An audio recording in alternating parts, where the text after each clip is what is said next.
Good morning, everybody. Welcome back to the HerStory Online Summit, Day 5. This is Hello. Gertrude Matcha here in beautiful Melbourne, Australia. And I am graced with the presence of my two co-hosts. Please introduce yourselves. Tell everybody where you are. Okay, well, I'm Sarah Jillian, and I'm in Toronto, Canada. Thank you, And, Sarah. and I am Terry Weems, and I am in Indiana, United States. Fantastic. So yesterday we had a few technical challenges. We're crossing our fingers. The same doesn't happen today. Terry, you were absolutely amazing yesterday holding fort while I struggled to get a Wi-Fi connection that worked, but So it you turned out watched that okay. afterwards, huh? That's funny.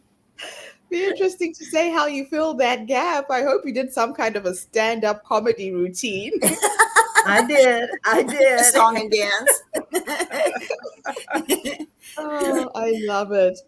Well, just before we started, for those of you who are online and listening, we were just talking about age and our children. I was sharing that my three kids had their birthdays this week. I have three children born on the 16th, 17th, 18th of September. You're They're now 33, 31, and 25. And I feel like I blinked and they turned into adults. Sarah, absolutely. your son also shared a birthday Yeah, yesterday. You said. my son's birthday is tomorrow, and it's you don't realize you dream, as I was saying to you, Gertrude, you dream about them being 4 years old, 5 years old. And then when they call you, hello, and you're like, wait a second. Who is Wait, who is this? This is a man I'm talking to. And you visualize them as babies. They don't ever Yeah, really grow up in your mind. they It's don't. They funny. don't. It happens though. It happens, and so do we. We The grow. fascinating thing for me, though, is I have a lot of Virgos in my life. My daughter in law is born on the 15th, so a day before my daughter. Wow. My best friend Ruth is born on the 19th. So September is a crazy birthday month to Well, remember. and my son is right on the cusp. He goes into being a Libra, and both I have a biological father that's a Libra, and my stepfather is a Libra. Oh, So I wow. have three prominent men in my life. My son and my two fathers, they're still alive. They're in their 90s, Oh, and they're wow. Libras. And so when I talk to them, they're always, weighing out things, how things should be. And I'm not like that. I don't weigh things out. And when I talk to any one of them, they're, well, it's not quite cut and dry. It's like this and like this, and you know, I'm used to Oh, I it love now, it. though. I love it. So, Miss Terry, you're going to kick us off this morning with our first speaker. Who do we have lined up? We have Taryn Rose. Taryn is an orthopedic surgeon, comfortable Italian designer shoes. Her current brand is her second act in the shoe business. Enrico Suni is named after her partner, who is also her partner in life. He came to her after losing touch for 17 years. He found her on Facebook because he had invented a new technology that would make all shoes, but especially high heels, more comfortable. I am no longer in heels. I knew what he had invented would revolutionize the shoe industry when I saw it on my kitchen table. He was supporting the foot in an entirely new way, and it was the first ever dynamic support system for shoes because the support responds to movement in your feet. After I sold my first shoe business in 2008, I was not sure if I would go back into shoes, but seeing his innovation, I really wanted to be a part of it.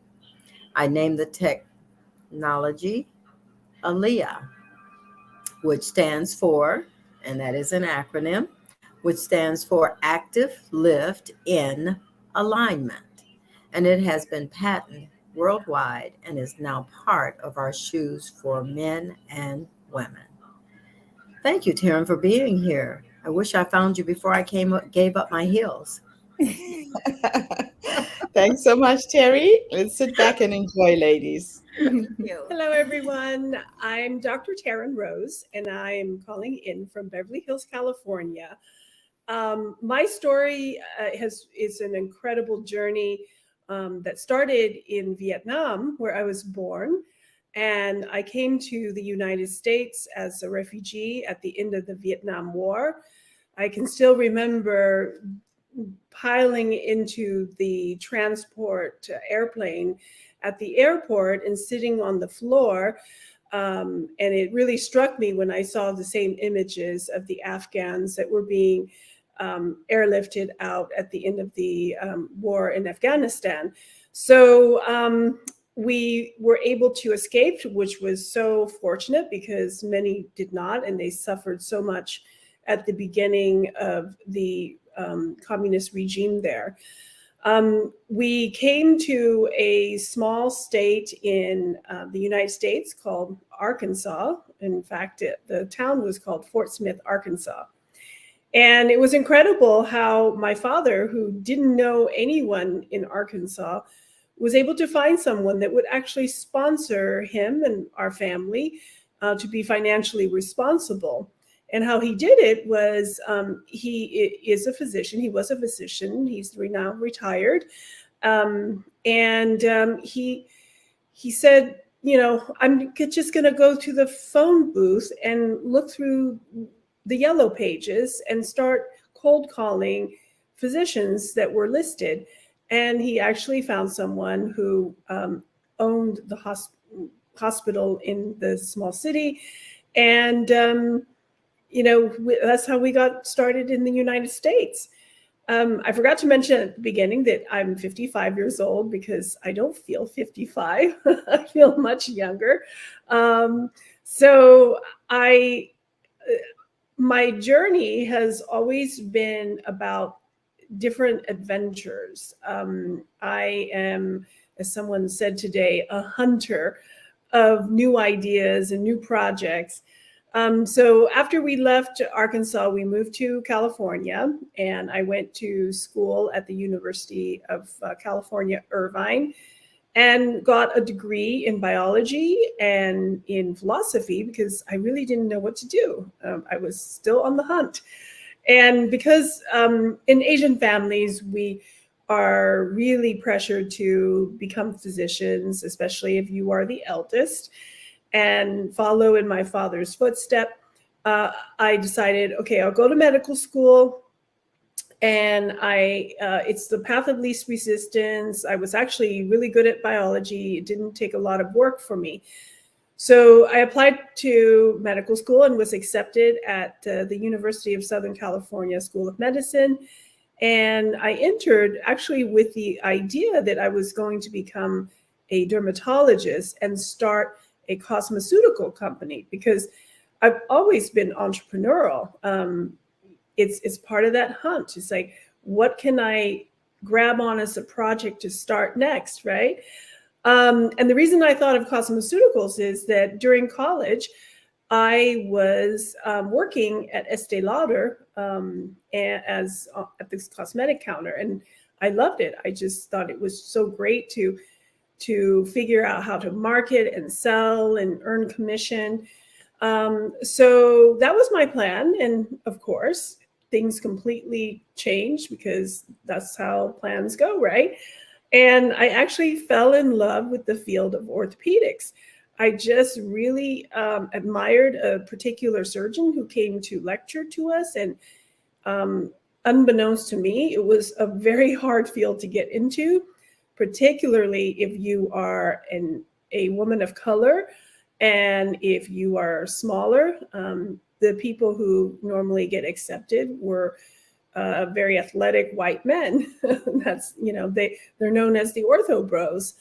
So I always believe that there's a part of your life that has that needs an element of luck. If anyone is honest about their success, of course, there's hard work, there's intelligence, there's perseverance, but you always need that tinge of luck.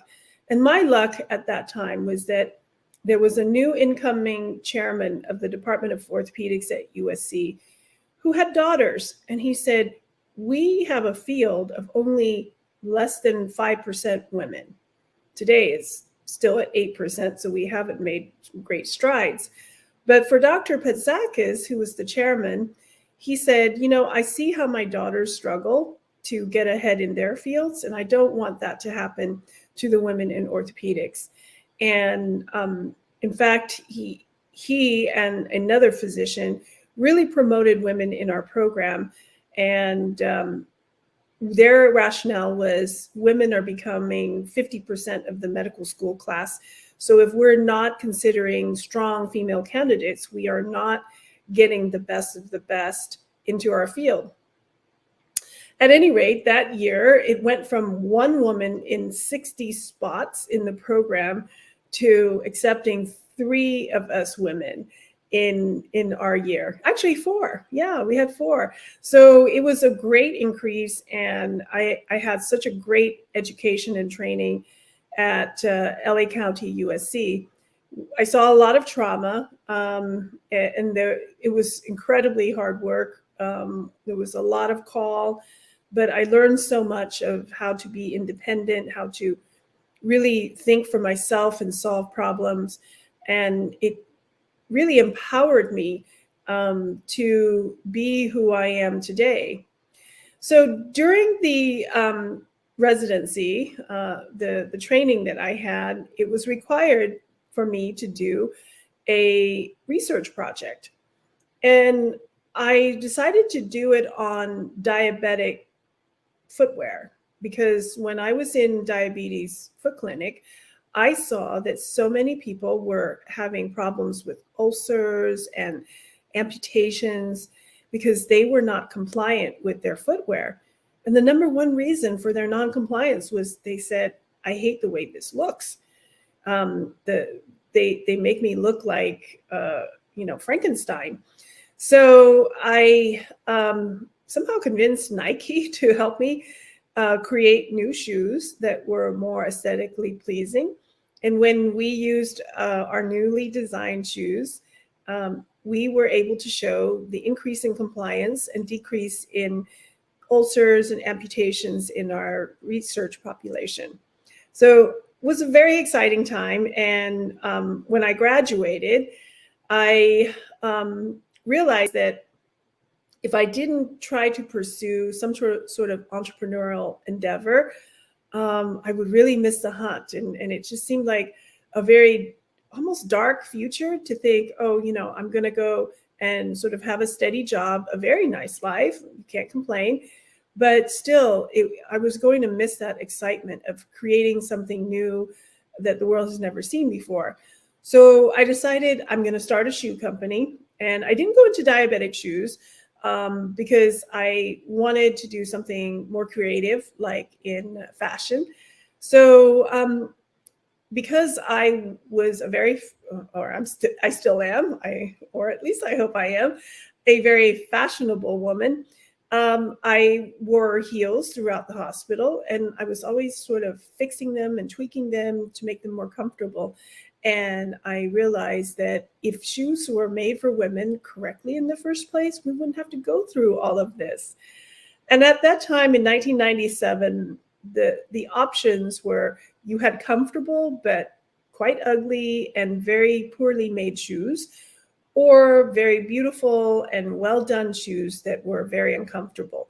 There was nothing that was a hybrid. So I've actually been credited for starting an entirely new niche in shoes called salon comfort. So I brought all of the luxury and the beautiful techniques of luxury Italian shoes and added in comfort features, including high-tech materials like Poron, which was originally developed for the NASA program and used on the space shuttle. So it was just so exciting to me to see this whole new sector, this whole new niche come to life. And at the time, I remember thinking, okay, I would rather fail than regret never having tried. So my number one model is I fear regret much more than failure. So I think if someone can embrace that, you can do anything. But I had a backup plan. I said, I'm going to give this 2 years. And if it's not a success in 2 years, I will go back and get a fellowship in hand surgery. And the rest is history. 10 years later, I was able to sell my company after I took it to 40 million in sales. And by that time, I had 3 young children. So it was a good time to exit for a while, to spend more time with my children. And it was great. The other day, my 17-year-old, my youngest now, said to me, I remembered that you were always around, and it was really great. So again, perfect timing. And by the way, here's another bit of luck in my life. I received my wire transfer 2 weeks before the Great Recession started. I mean, I have met so many entrepreneurs that were in the middle of a sale and everything blew apart once the recession started. So again, it was just a bit of luck that I needed. Part of that was I also sensed something was up. I could, even though all of the reports were saying, luxury was never going to die, I could sense it in the marketplace. It was slowing down because I met with my customers every year. I was on the selling floor, meeting who was buying my shoes and getting to know that customer. And I saw that she went from buying maybe 4, 5, 6 pairs to 2 pairs in the year right before the recession. So I think that the other thing I would advise women to do is really trust their gut.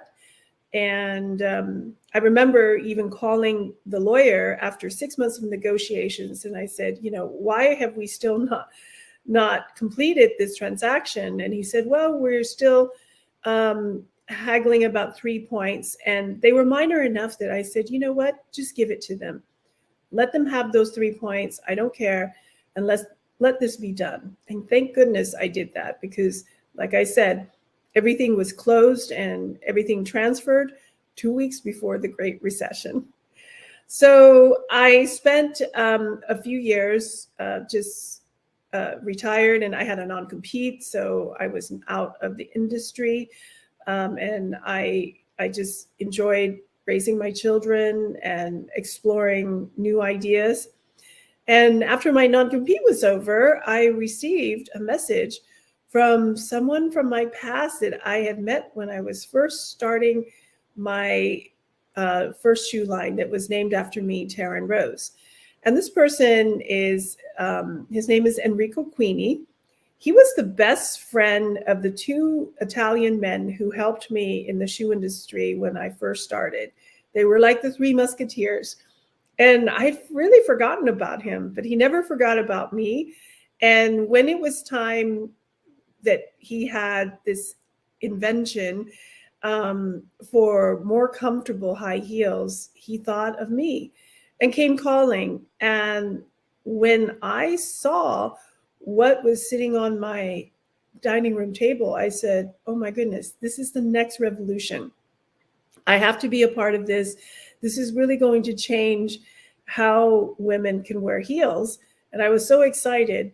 And the reason I could see the difference in what he had invented was because he dealt with the physics of wearing high heels. And let me explain this maybe in a way that is a little bit easier to imagine. In the past, we have thought of the human body and the feet like a high-rise building, like the Empire State Building, where there's only compression pressure. So when you're trying to alleviate that kind of pressure, it's about cushioning. You're trying to decrease that compression, right? But we have come to realize that the foot has what's called tensegrity, meaning it has both tension forces and compression forces. So it's built like a dome. In fact, we have 3 arches in the foot to create a dome in your midfoot. And what Enrico had invented, it really addressed how to support a dome rather than an Empire State Building. So I said, that's it. He's got it. And so today we call this technology ALIA. It is patented and proprietary to us. And ALIA means, it's an acronym for Active Lift in Alignment, but it's also a word that means elevate. And that's exactly what we do. We elevate women to a whole new level, your comfort to a whole new level. So, I'm so excited that I'm now back in the shoe business and starting to innovate in an entirely different way. Your story is absolutely amazing. Thank you. It is so inspiring to hear of a woman who plucked up the courage to do something that is completely outside of your comfort zone, completely new and innovative, and in a space where you wouldn't normally expect to find this. Now, if there was a woman who's listening to this interview right now, she has an idea, she's scared, she's not sure of herself. Based on what life has taught you to bring this to this point, what 3 nuggets of wisdom would you give her to get her started? I think what I mentioned before, the number one thing is to actually embrace the idea of failure. Because I think most of us have a fear of failure. We think we're going to be embarrassed. We think we are going to be shamed. And I was able to reach a point where I said, I don't care. I don't care what other people think. They'll think I'm crazy. And if I fail, they'll be able to say, I told you so. But I didn't care what others thought. I only cared what my inner voice was telling me, which is, if you don't try this, you are going to regret it. You're going to look back at the end of your life and say, I wish I had done it. I wish I had tried. So I think that's the number one thing. Number two thing is that everything is risky, but you can mitigate risks. You can have calculated risks. I was just listening to a podcast about this gentleman who climbed all 10 of the highest peaks in the world in 6 months. That is now the record. Prior to him, it was in 8 years. And someone said, isn't that risky? And he said, of course it is, but it's a calculated risk. So what that forces you to do is go in with a clear eye, with really thinking about, okay, here are all the potential pitfalls and how will I address it if it occurs. Now, of course, things can happen. For example, who knew we would be in a pandemic, right? So you can't control that, but you can't let these unknowns also control your life. So look at the risk, embrace it, and make the right calculations to mitigate for the risks.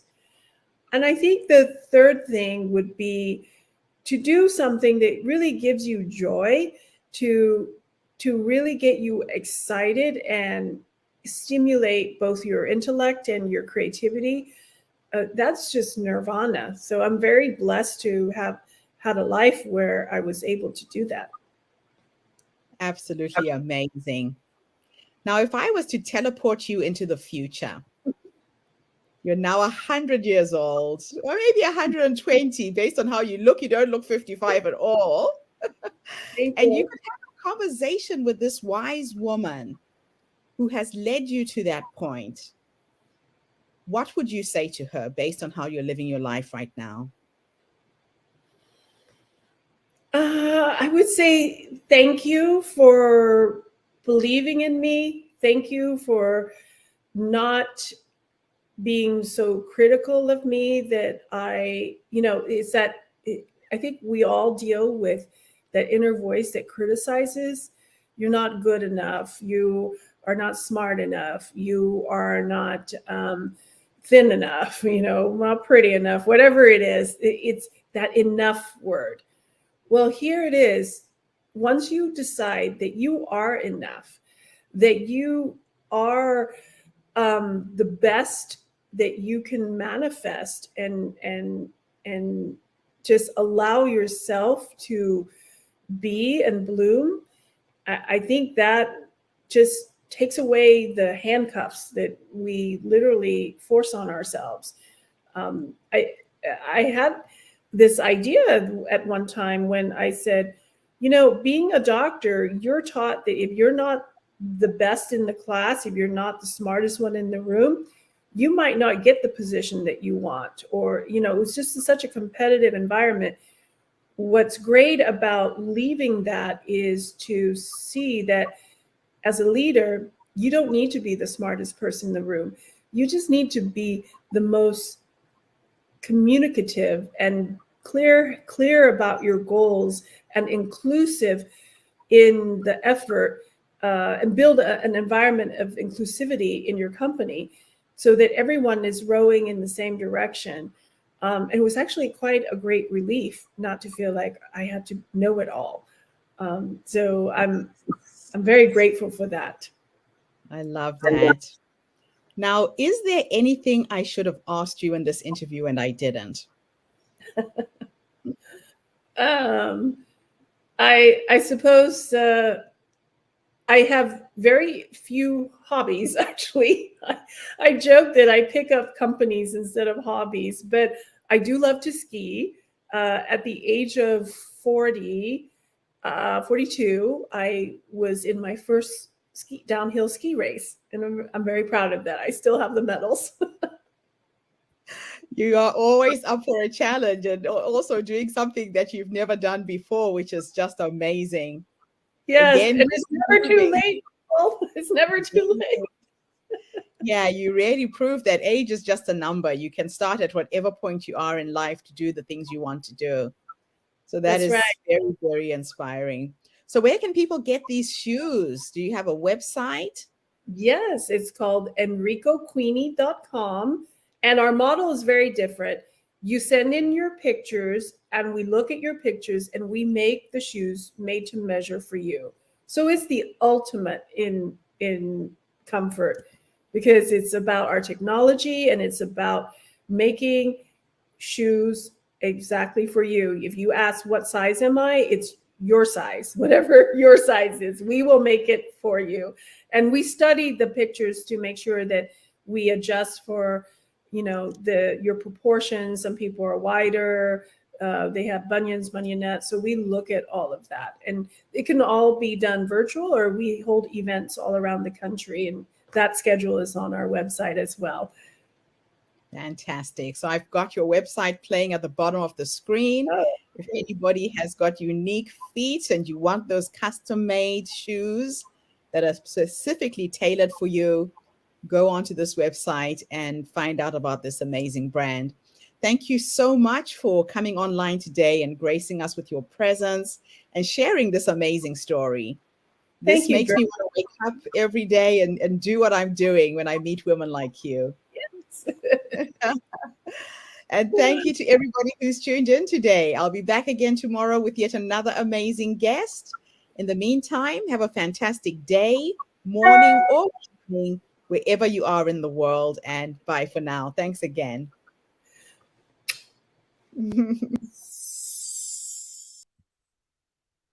All right. What an amazing woman. Mm-hmm. Yeah. And what I love about her is, besides being a doctor, Uh-huh. she had an entrepreneurial spirit in her that she went back to Mm-hmm. and used. Yeah. It's just absolutely incredible what can be done when somebody has focus. Mm-hmm. And also the fact that she found this niche. Right. People who have diabetes have a struggle with their feet. Right. And that was a very unusual niche for her to find and to tap into and to service as well. Yes. Yes. Well, I know I have really like, I think that most people have like one side different than the other. So one foot is different than the other, Yes. and that can be a bit of a problem, you know. Yeah. So to have custom made shoes would be ideal for myself. I know. Amazing idea. Amazing. Oh yeah. Fantastic. Yeah, I definitely would love them. I have so many different Yeah. pairs of comfort shoes, and I don't care. They still look like old lady shoes, but they're a little bit more stylish. But it's all about comfort for me these days. You're very, very practical, Terry. I can see you saying, I'm not going on heels, none of this nonsense. I'm done. I've given away so many of my heels. Anything over 1 inch is not in my closet. I love it. Well, Well, also I'm for a a very walker. short person. I'm very short, and I've never been able to wear heels. I just decided I'm short. I'm going to live with this. How tall are you, Gertrude? What would you say my height is, Terry, in feet? Because I Feet can't. and I'm I think it would 160 be centimeters. What I is think it would that? be 4 feet and maybe 9. You're not even 5 foot tall yet. No, I'm not even wow, 5 foot. wow. So I Yeah. thought I was short. I'm only 5 foot 2.5. And Okay, so no, you're shorter. I'm not a Wow. tall person. Yeah. And a lot Yeah. of people who meet me for the first time are a little bit disappointed all the time. I wasn't disappointed. I wasn't disappointed. You were Oh. easier to hug. Easier to hug. Oh. I have That's people who nice. meet me for the first time and they say, you've got such a big presence. I thought you'd be much bigger than this. Just this little stumpy woman. Hey, That's funny. it's just like Hitler. Hitler had a presence, okay? And he Hey, was short. I power. know. Power. Yeah. I'm not sure I want to be compared to Hitler, Terry. Yeah, I but- know, Well, I know. Terry. I'm I thinking, know. why, But I'm why just saying, I'm Hitler? just talking about the power piece, the power. Yeah, I think it Okay. doesn't matter. I think sometimes when we're small, we want to be heard all that much more, Yeah. so Yeah, we that make is a so bigger, true. bigger sound than somebody that's bigger. There's a lot of very well-known small people, Yeah. Oh my gosh. Yeah. I'm sure. Now, Yeah. now Talking about speaking of that, you actually reminded me of something I was reading in the news today, Terry. The war in Ukraine has escalated, oh, I and know. Russia is getting a lot of protests.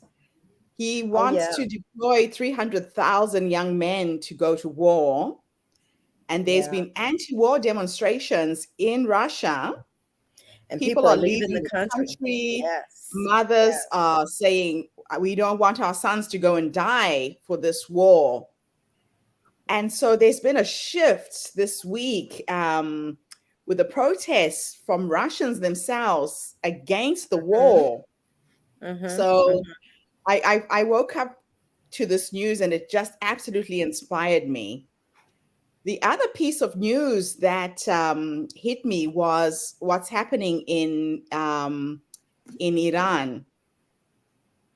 Iranian women have started defying the laws of having to wear the hijab. Oh, It yes. all Oh, started, really? Wow. yeah. Yeah, This that's all interesting. I saw a bit of that Wow. too. Yeah. it started with a young woman who was arrested by what they call the moral police.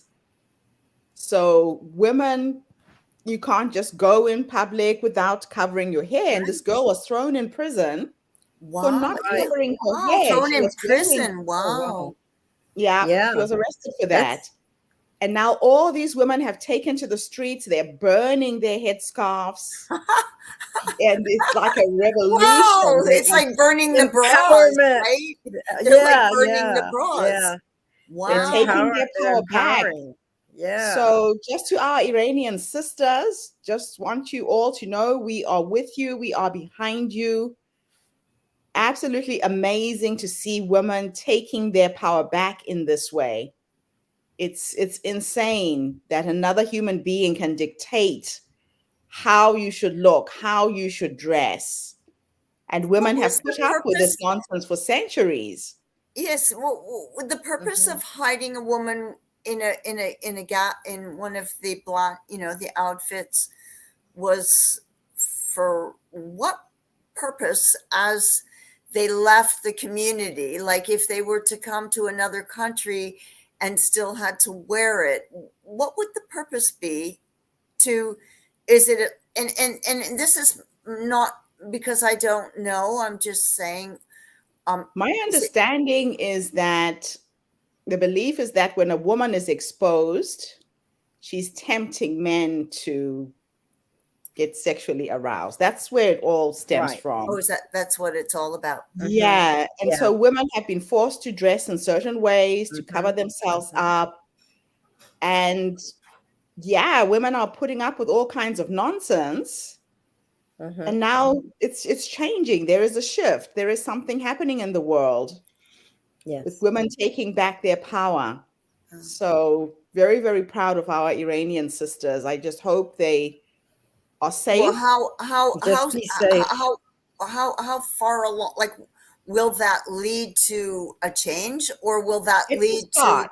Oh, I believe it's a start. It has to start somewhere.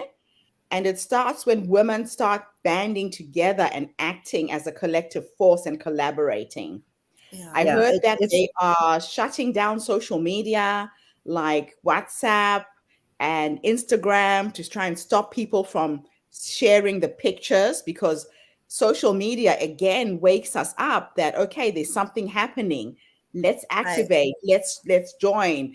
With WhatsApp is one way that groups can coordinate coming together, right.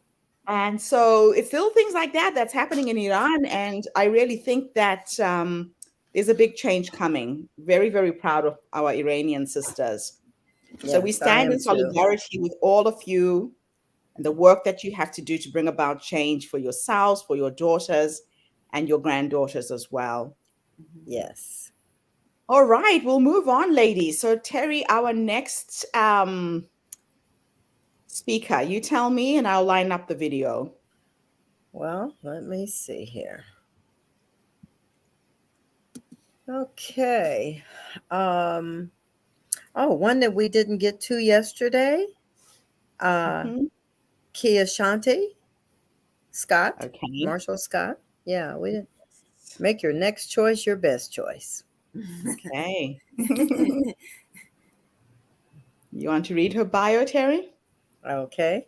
Hit it, Terry. I, I was busy reading. Okay. After being a first time stay at home mom for 2 years, a lack of proper financial literacy, and faced with debilitating financial issues in 2019, I was on the verge of losing everything and lost my car at least. For a moment, with my 780 plus credit score now ruined and all options exhausted, I finally sat down and faced the beast head on. I created a detailed budget and stuck with it like my life depended on it, because, in all honesty, it did. In 7 short months, I was able to catch up on all my household bills, pay my credit cards off 6 months early, pay 6 months in advance for my storage unit, have my car note paid up for 2 years, began working on my credit, and settled two collection accounts that were on my credit profile. Now I serve the community and own a business that helps other individuals by spreading awareness about the importance of financial literacy, budgeting, money management, and credit, while providing resources and services to help expedite the process along the way. Kia Shante, Kia Marshall Scott, owner of Next Choice Financial. Make your next choice your best choice. Okay, Keisha, I'm ready. Thank you, Terry. You're welcome. Oops. Please call me Kia, and I'm from a small town called St. Charles Parish, Louisiana. I'm 28 years old, and this is my story. So it started off with me, honestly, in 2016 after my father passed away. And then I went on to have my first son in 2017. Um, I became a stay-at-home mom for 2 years after that, and in 2019, I had my worst financial year ever. Um, I had no proper financial literacy, and so I was on the verge of losing everything, my home, my car. Um, I actually did lose my car for a little while. It was repossessed, at least for a short amount of time. My credit cards were maxed out.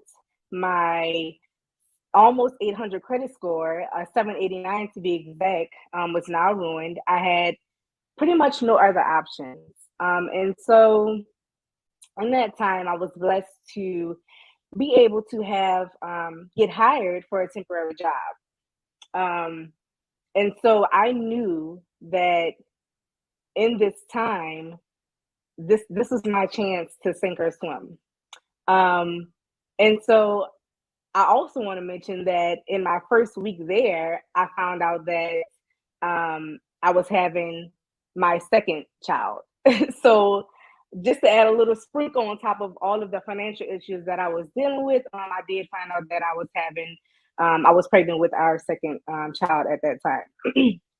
So fast forward, I had to sit down, and like I said, I knew that this was my opportunity to either sink or swim, because I didn't know if I was going to be able to work again after this, because I hadn't worked so long. And then with me being pregnant, it just was so much. So I did know that in this time, I had to sit down and face the beast head on. And by the beast, I mean my financial situation, right? And so what I did, I decided, hey, this is enough. And I'm going to sit down and create a detailed budget. And when I mean detailed, I mean everything. And I stuck to that budget like my life depended on it. Because honestly, it didn't make sense. Um, you know, I knew, like I keep saying, that this income was not going to be forever. I was hired for a temporary position. So I had to come up with a game plan to say, hey, look, I'm going to at least try to dig myself out of this hole as much as I can. Even if I'm not able to get all the way out, I have to do something. And so I did just that. And in 7 months, I was able to fast forward 7 months in, I was able to, my home was foreclosed on. Like I said, I was on the verge of losing everything. So my home wasn't foreclosed on. I redeemed my car back, and I was able to pay my car 2 years in advance. I was able to pay my credit cards off 6 months in advance. My storage unit, I was able to pay up 6 months in advance. And I also was able to um, start working on my credit, and pay 2 collection items that was on my credit profile. And so through all of that, through all of that, I realized that there is light at the end of the tunnel. And so that's how, our company came to be, through my own hardships, through my own turmoils. And now what we do, we serve the community actually. And I own a company that promotes, provides, and encourages financial literacy within our communities. We want to go ahead and get children involved as early as possible.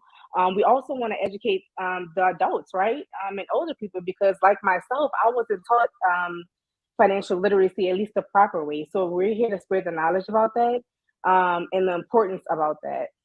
And we also provide a number of services to help, and resources to help expedite that process. So we can do it for you, or you do it yourself, help you do it yourself. But we're here, like I said, from our turmoils, we were able to, again, find light at the end of the tunnel for us, and become that voice and that resource for the community, to let people know that if you're going through financial hardships, it's okay, but you must make a plan, and it won't be easy. It was not easy. I had to sacrifice a lot of things. I couldn't. I had to see what was more important, right? And I had to say no to a lot of things, but it worked out. It wasn't a short journey either, right? It was over time. And so I just want to be encouraging to people out there to let you guys know that if you're dealing with something, it'll be okay. Just make a plan. And if you need help, reach out to someone in your area or us or whoever you need to get those resources to you. And that's pretty much it. Like I said, we're just here to promote and enhance financial literacy within the community because it is so important. And the earlier we get this knowledge into the youth, right? If we start at home, I feel that we give them a better chance at their future when they'll know how to manage their money properly, and be able to use, credit properly and those sorts of things, knowing how to properly use their resources around them. Wow. Now, financial literacy is not an easy thing, especially if you've never been taught it, like you said, at an early age, especially for women. Women normally rely on their husbands to do everything. Sometimes you go through a divorce, sometimes the husband dies. If there Exactly. is somebody who's in that situation right now and is needing advice on where to start, what 3 pieces of advice could you give them? So I would say first you have to sit down and collect everything, right? All of your bills. You have to sit down and, like I said, face the beast head on. Collect all of your bills, all of your income, anything that you spend money on, and write it down. Pen to paper. Once it's out in front of you, you'll get a better idea of where you're actually at. Some people have the fear of not creating a budget because they think they're so far into a hole and they realize that, hey, it may not be as bad as we think, right? Or it may be worse than we thought, but now the reality is there. So the first thing would be to gather all of your information and write it down. The second thing would be to overestimate your expenses and underestimate your income. That's important because you want to have a little leeway, but you don't want to depend on that extra income. You want to have a little wiggle room, just in case some accounts vary. And then also stick to it and trust the process. It may not be easy. It'll be something new for you, but know that the relief after you've dug yourself out of that hole will be so much better. And know that you're doing it for you, and know that you'll be so much more confident in yourself and your abilities after that. So those would be my 3. Fantastic. That is absolutely amazing. Now, when working with children, what kind of programs do you have? What age group are you starting off with? Tell us a little bit about how you work with children and financial literacy. Yeah, so I have a 4-year-old and a 2-year-old. So we actually do a lot of when I'm doing these videos or doing any type of lectures or anything, he's most of the time right there. But I also have a financial literacy kids ebook, and I also have a teens financial literacy ebook as well. And so, like I said, aside from the services that we offer, the community events that we've held been vendors at at school events where children come in, play a little sports, and come to the different areas to speak about things. So we speak a lot. We go to a lot of schools and speak about financial literacy there, and let the parents know as well that we do have the resources of the financial literacy ebook and workbook and the children's ebook and workbook to help with the age ranges. We also try to go to schools and talk to them for pep days and those sorts of things as well. Getting the kids involved and being relatable to them is the key as well. So that's what we do. And we make it fun. We keep it fun as well. Like I said, it's just being relatable, breaking it down to where they are, having things, keeping them interactive, and also having the parents interactive too. That's a big part. We try to include the parents in all of our ebooks and workbooks as well. So it's a family affair. That's awesome. Very empowering. Now, because our podcast is focused on women, what are you doing to help women who need help with financial literacy? Like I said, sometimes women have been married, the husband handles the finances, the husband dies. Most women are finding themselves homeless. They lose everything when they go through a separation and a divorce. Take us through a process you would take someone like that. Yeah, so if someone, well, first of all, we would need to know that, but if someone reached out to us for that, we do have free consultations where we'll go ahead and work through, first of all, see what their needs are, what their goals are. Do they need a budget? Do they need help managing their money? Is it credit related, right? Are they trying to purchase a home? Anything like that? Was it that they came on to a lot of money after maybe a tragedy or something like that? Or they're about to lose their job, right? With COVID, I mean, a lot of things is happening. So if someone comes to us, we do give free consultations to talk about what their personal financial needs are, and create a goal and a plan for that. Like I said, we have a lot of do-it-yourself programs, and we have done for you programs as well. So if someone comes to us, we'd be happy to walk them through and give them tips and resources as well, to help them along the way, whether it be for budgeting, money management, credit, or financial literacy in general. If they just need to know how to pay their credit cards, right, or just tips, anything, we're here to help them. Fantastic. Now, in terms of social impact, what is your business doing to give back? I believe in the power of giving, and I love it when entrepreneurs think about their community, think about things they can do in their environment. What are you up to in that world? Yeah, so we've partnered with a local nonprofit that we do a lot of the community events with. We also donated some ebooks, some financial literacy ebooks. We held, sometimes we do free enrollment for our credit repair services. We also host a lot of online classes. We host free webinars, so we meet people where they are. Even in these community events, right? We're meeting people where they are. So that's us giving our time back and saying, hey, I know we're out here to have fun, but let's bring this knowledge here as well. So bringing that diversity to these different events is a way for us to give back as well, and holding these free events, online events. Fantastic.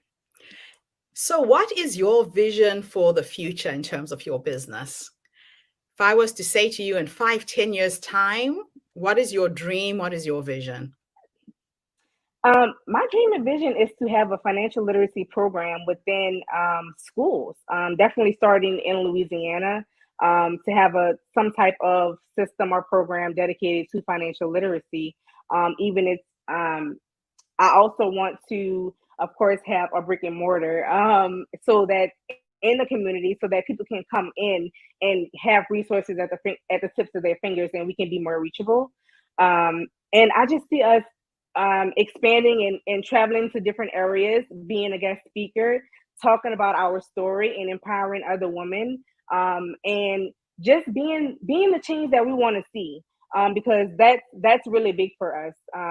Like I said, financial literacy is so important, and I didn't know, and so I want to give other people a chance to get this knowledge beforehand, before they actually need it. So that's the goal for us, to make an impact on the world, and spread financial literacy, become a guest speaker, well, continue to speak at schools and stuff, and just implement financial literacy programs in schools.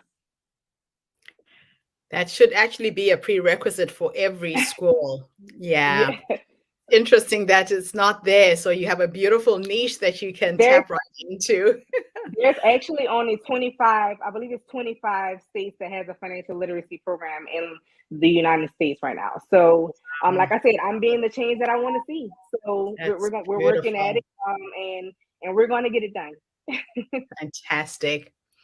So now let's have a little thought experiment. And I'm going to teleport you into the future. You're now 120 years old. I think with science and technology, we can make you live that long. And you're sitting on your porch, surrounded by your children, your grandchildren, your dogs, and your cats. And you're reflecting back on your life. If you could teleport into the future right now and have a conversation with the future you, based on how you're living your life, what would you say to her? I would tell myself to continue to keep going. Always create those opportunities. I'm sorry, always take advantage of those opportunities. And if there are no opportunities, create your own.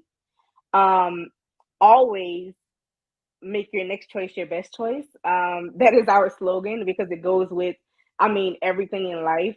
And just continue to push your limits. Get out of your own way and stay out of your own way like you have been, and just trust the process. It'll all work out. I love it. Getting out of your own way is the difficult one for most of us, right?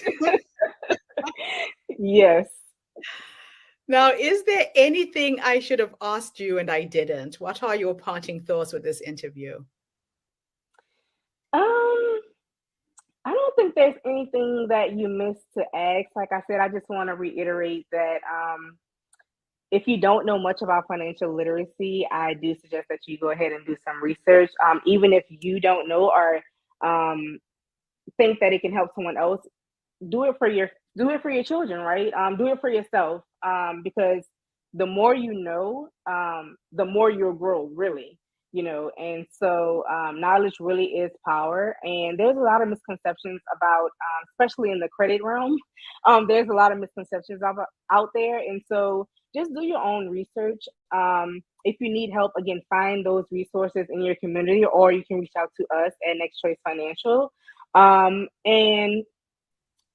again, just get the kids involved as early as possible, make it fun, and give them a chance, right? And talk to your schools about financial literacy. Absolutely fantastic. Thank you so much for coming online and gracing us with your presence, Thank sharing your you. knowledge and your skills.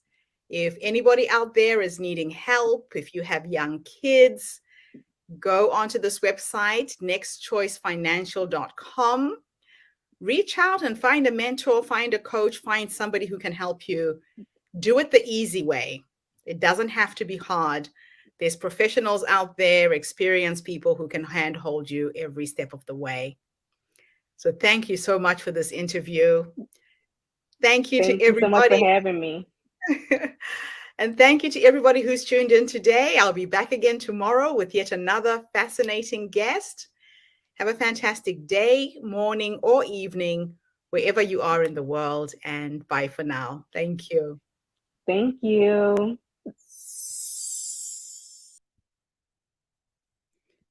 All right.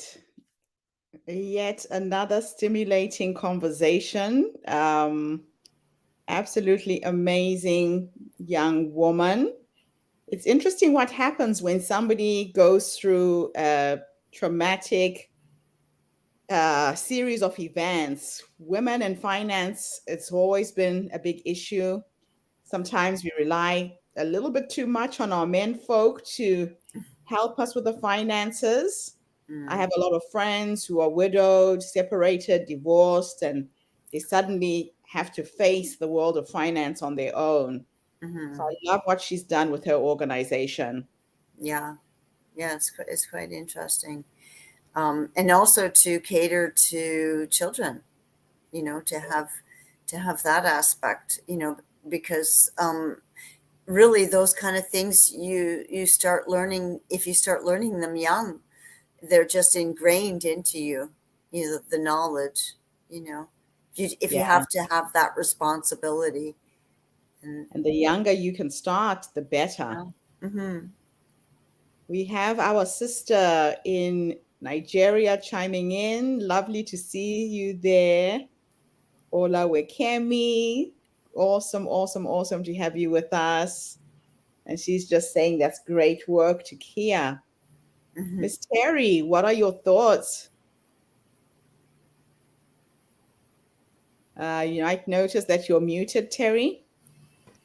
Yes, I'm There we back. Can she hear you, Gertrude? I'm messing around with this the lighting here is really bad. So I'm trying to find a decent virtual background. I know you keep kind of floating around in and out. Yeah. And then, It's kind of you know, entertaining, Terry. yeah. And so then my mother and I, we switched positions. She came into the kitchen to fix herself something to eat. And so I switched back with her so she could watch TV. I'm moving all over the place.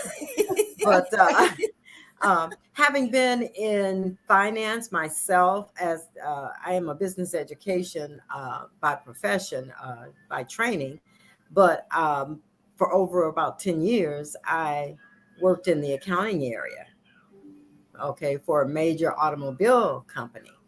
And so we would always do what we call junior achievement, and we'd go into the high schools and we teach them all about business and production and Wow. marketing and all of that. It was an in-school, after school actually, project in some of the communities. And so, of course, they would send us out to Mhm. do community service, of course, for the organization. And so I did that for a few years with them going into the high school. And it's and personally, I was never taught how to budget, okay? And the first thing that I think you have to do when you go to think about your financial literacy is to be honest with yourself. Yes. What you have and what you don't have. Exactly, exactly. And don't And, say, and maybe I can swing it. exactly.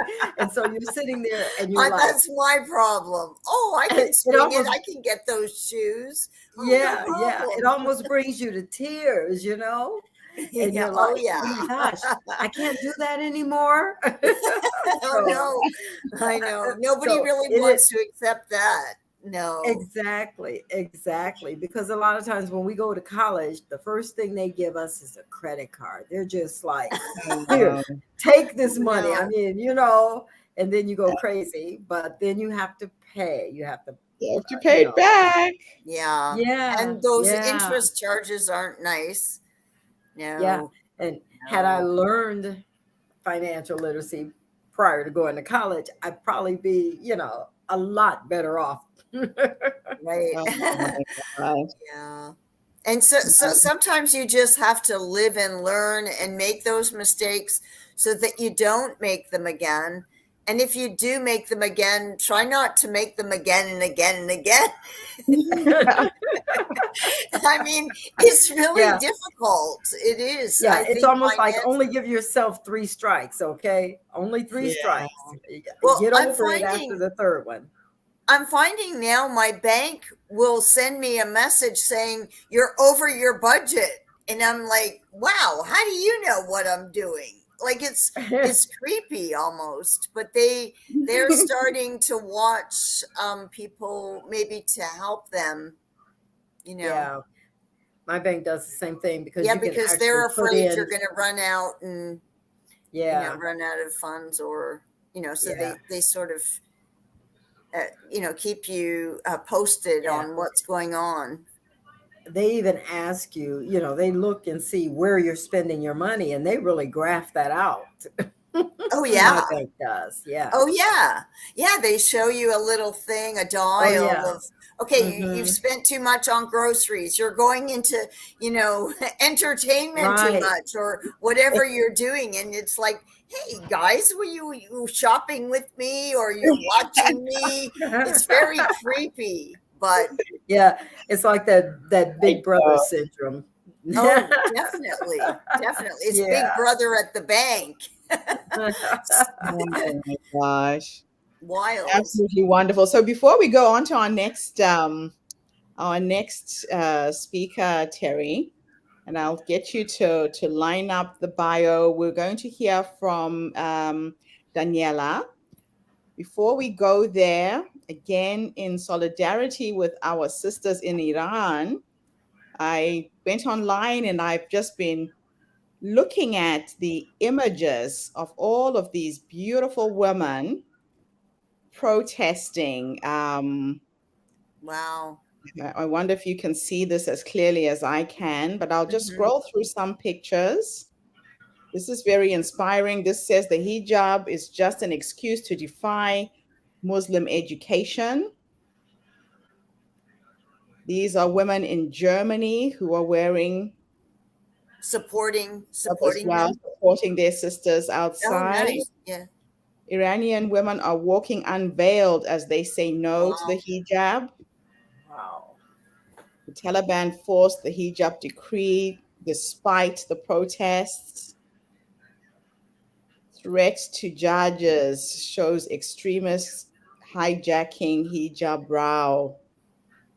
Wow. Wow, this is just incredible. These are young girls in school Right. defying these laws as well.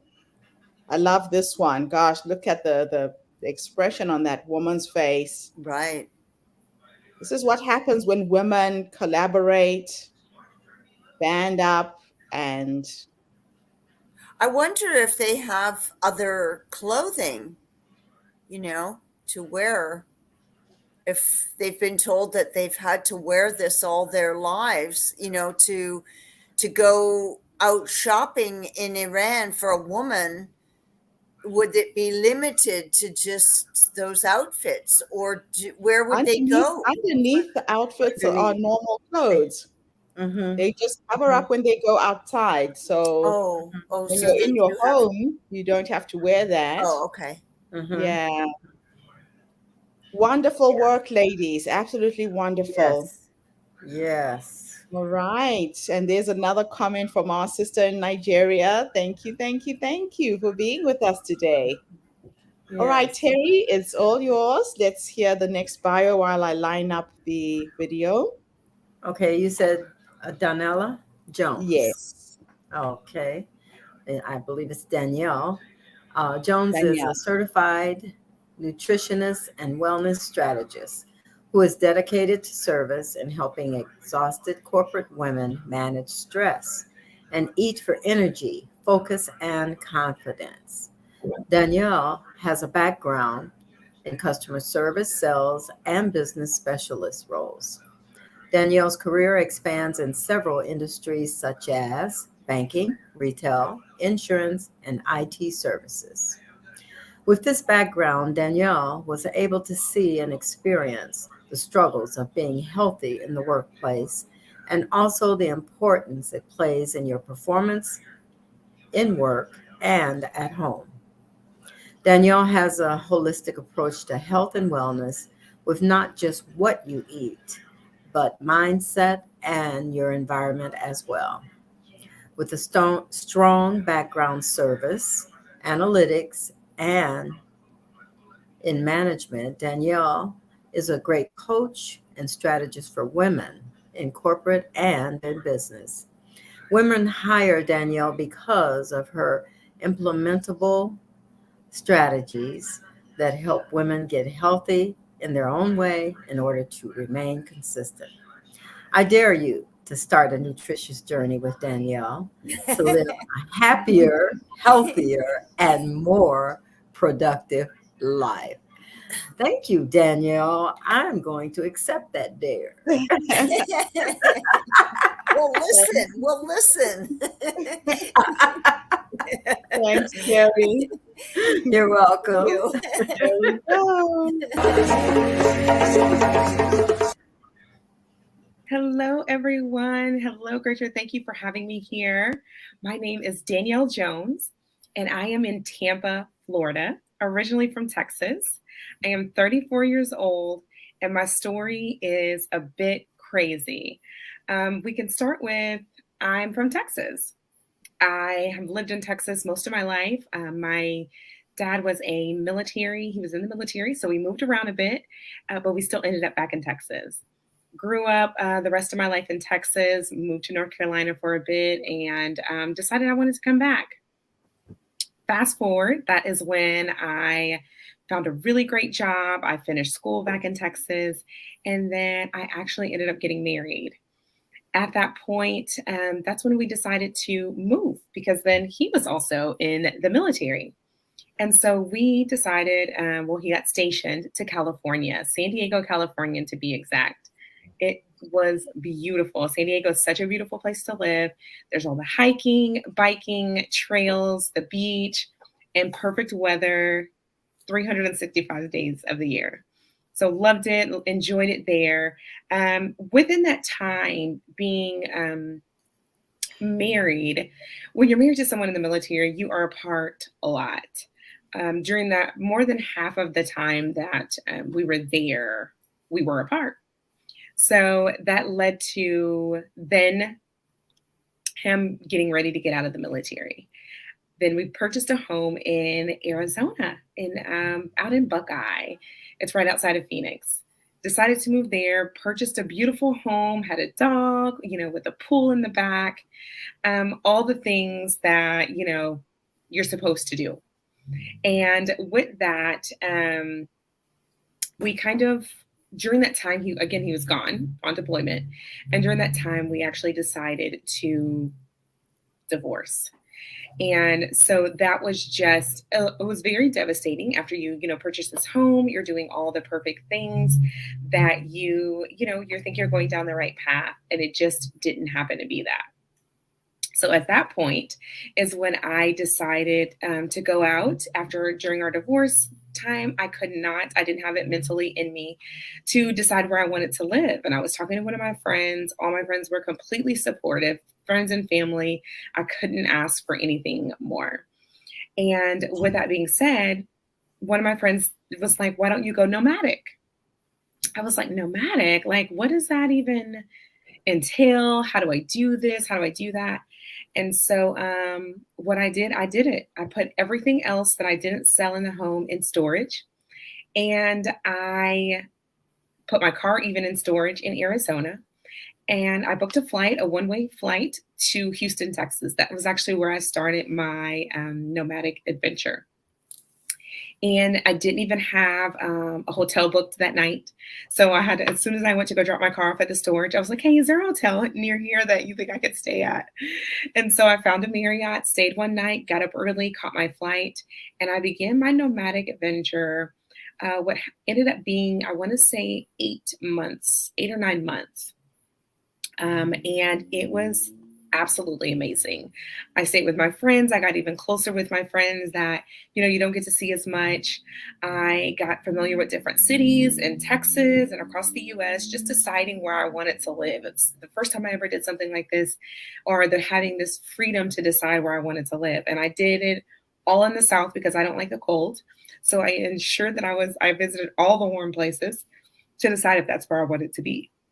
And so, during that adventure, I had flown back to Arizona, and I fly back there often to switch out clothes, to do all the different things to get ready for the next place. And while I was there, I checked the weather. I was going to go back to Texas, realized Texas was 30 degrees. I was like, not going back there. I have choices. I'm going somewhere warm. So I frantically found the cheapest Airbnb in a southern city, which happened to be Tampa, Florida. So came to Tampa and realized I had a cousin that stayed here. So I actually ended up visiting her while here. And during that time, I still had no idea. It had been 6 months. I still had no idea where I wanted to live. And so while we were here, I met a lady and she was like, you know what? You need to pray and ask for signs. So I did that. My first sign, I actually asked for someone to run into someone with my name.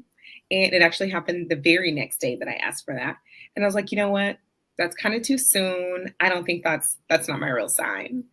And then a couple days later, the day before I was actually leaving Florida, I asked for another sign to see something different out of the ordinary, something I'd never seen. And that was the day, in the middle of the day, that I saw a fox. And generally, fox come out at night. I had also never seen a fox. I didn't think anything of it. And my cousin was like, no, that's your sign. So I went and looked up spiritual meaning of a fox that night once we got back home. I read a few articles. And the last article I read, the last sentence read, if you have seen a fox, please don't disregard it. This is a direct sign from God. And I was like, Florida? Like, I don't want to move to Florida. It's Florida. Like, you think of Florida man. And so I did it. I actually came back. That was in November. I flew out, finished my nomadic trips that I had already had planned. I came back in December, spent my birthday here, and brought in the new year here, found a place to stay. Left out, I hosted a retreat in Puerto Vallarta, Mexico, that January, a new moon retreat full of women. I think it was almost 20 of us in Puerto Vallarta in a villa with a chef and a housemate. It was absolutely amazing. I can't wait to do retreats again. And then I moved to Florida. I moved in February of 2020. I had hardly anything. I only brought what could fit in my car up to the window because that's what the guy who was transporting my car here stated. That's all I had room for. So if it was above the window, if they got a ticket, I would be fined. So I had to have everything below the window. I flew Southwest here. So then I had my 2 checked bags and my 2 carry-ons, and that's it. And I slept on an air mattress. Now, if you remember 2020, which we all do, everything shut down. So 3 weeks after me moving to Florida, everything shut down. And let me tell you, I had such a good time those 3 weeks. I met some amazing friends.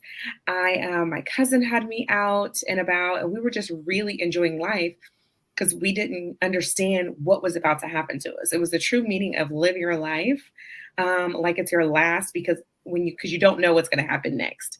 And little did we know COVID happened next, and it was just like event after event for everyone. So yes, I had a remote job at the time. So I was already working remote. I had been working remote probably about 2 years. That's why I was able to still be nomadic.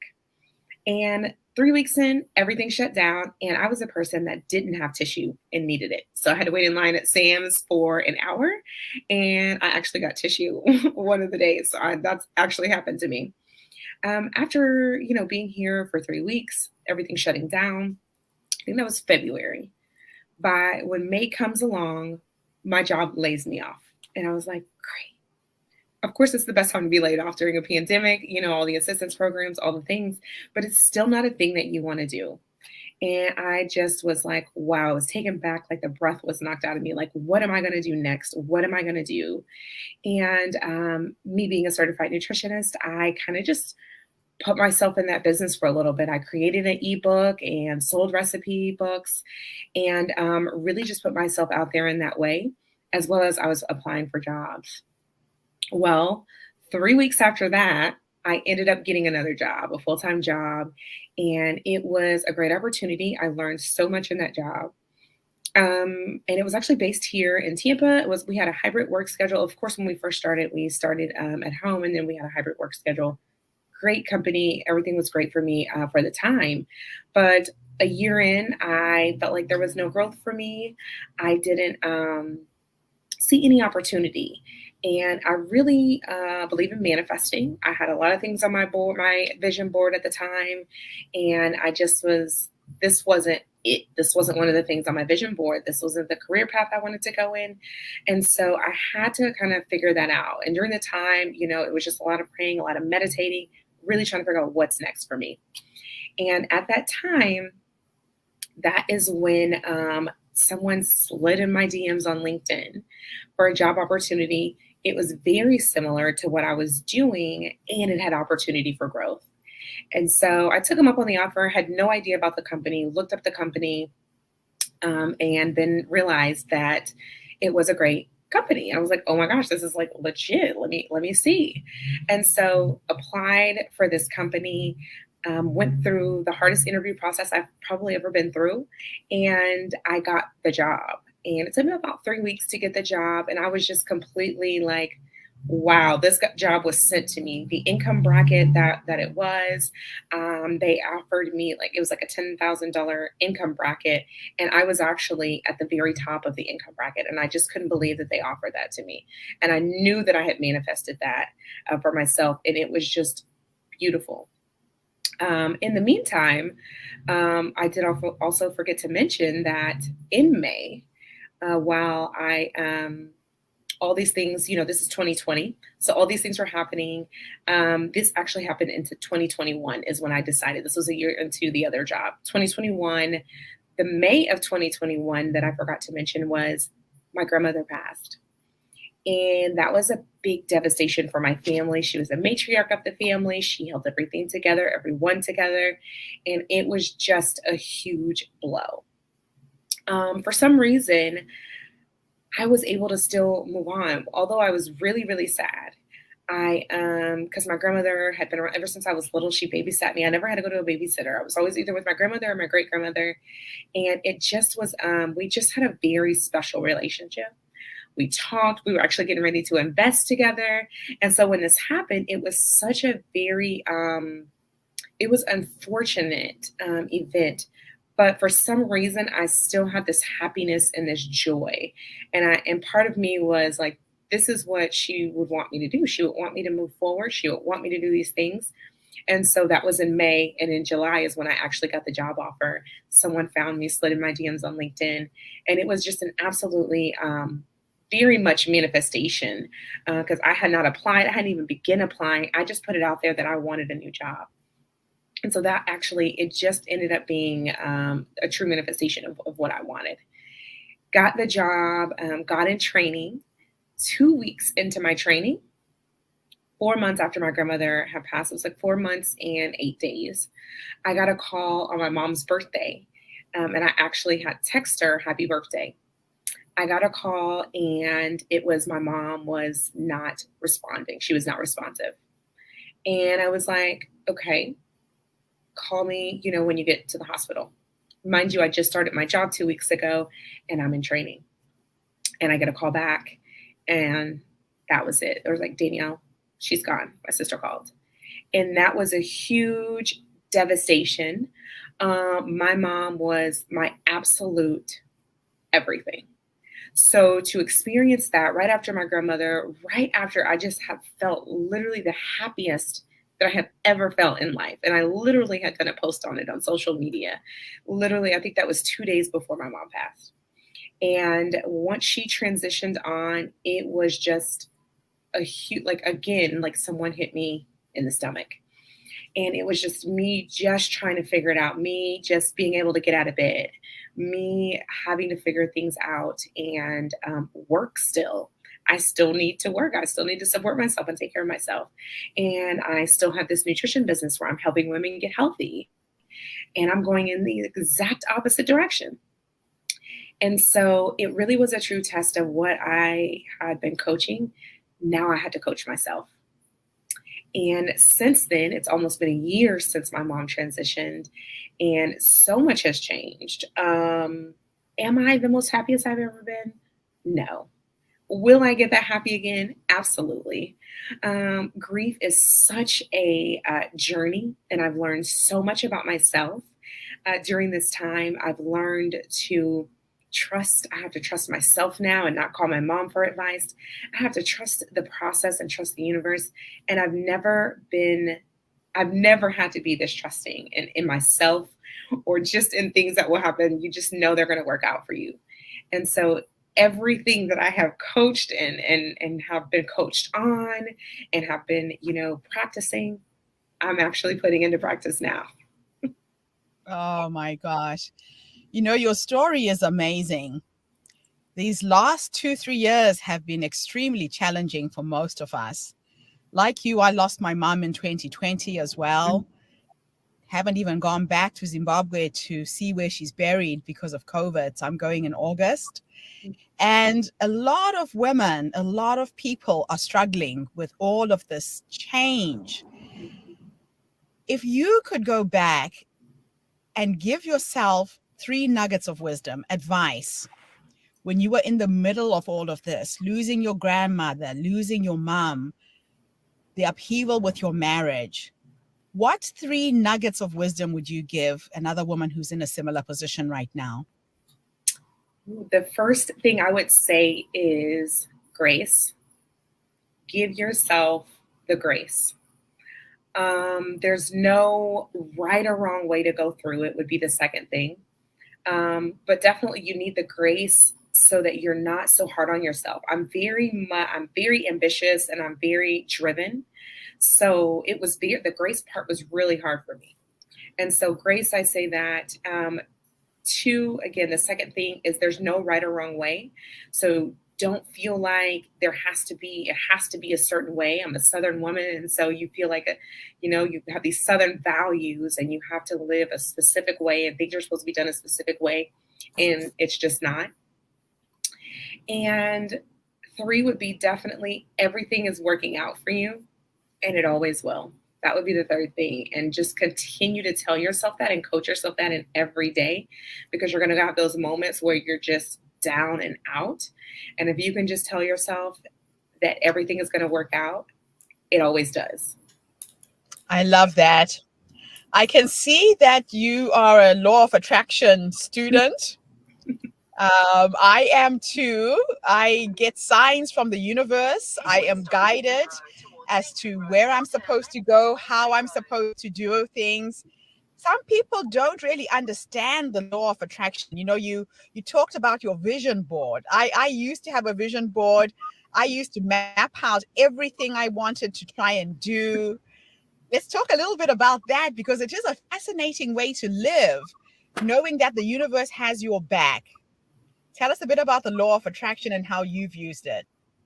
Yes, I absolutely do. Actually, my vision board is right behind this laptop, so I look at it every day. But the law of attraction is definitely something, again, it's trusting the universe, it's trusting the process, and knowing that I'm putting it out there. My words are powerful, and this is what I'm going to do, and programming my subconscious mind to, hey, this is what I want, and we're working together to make it happen. That's actually been the best thing that has helped me through so many obstacles, because it allows me to realize that what I'm in right now isn't permanent.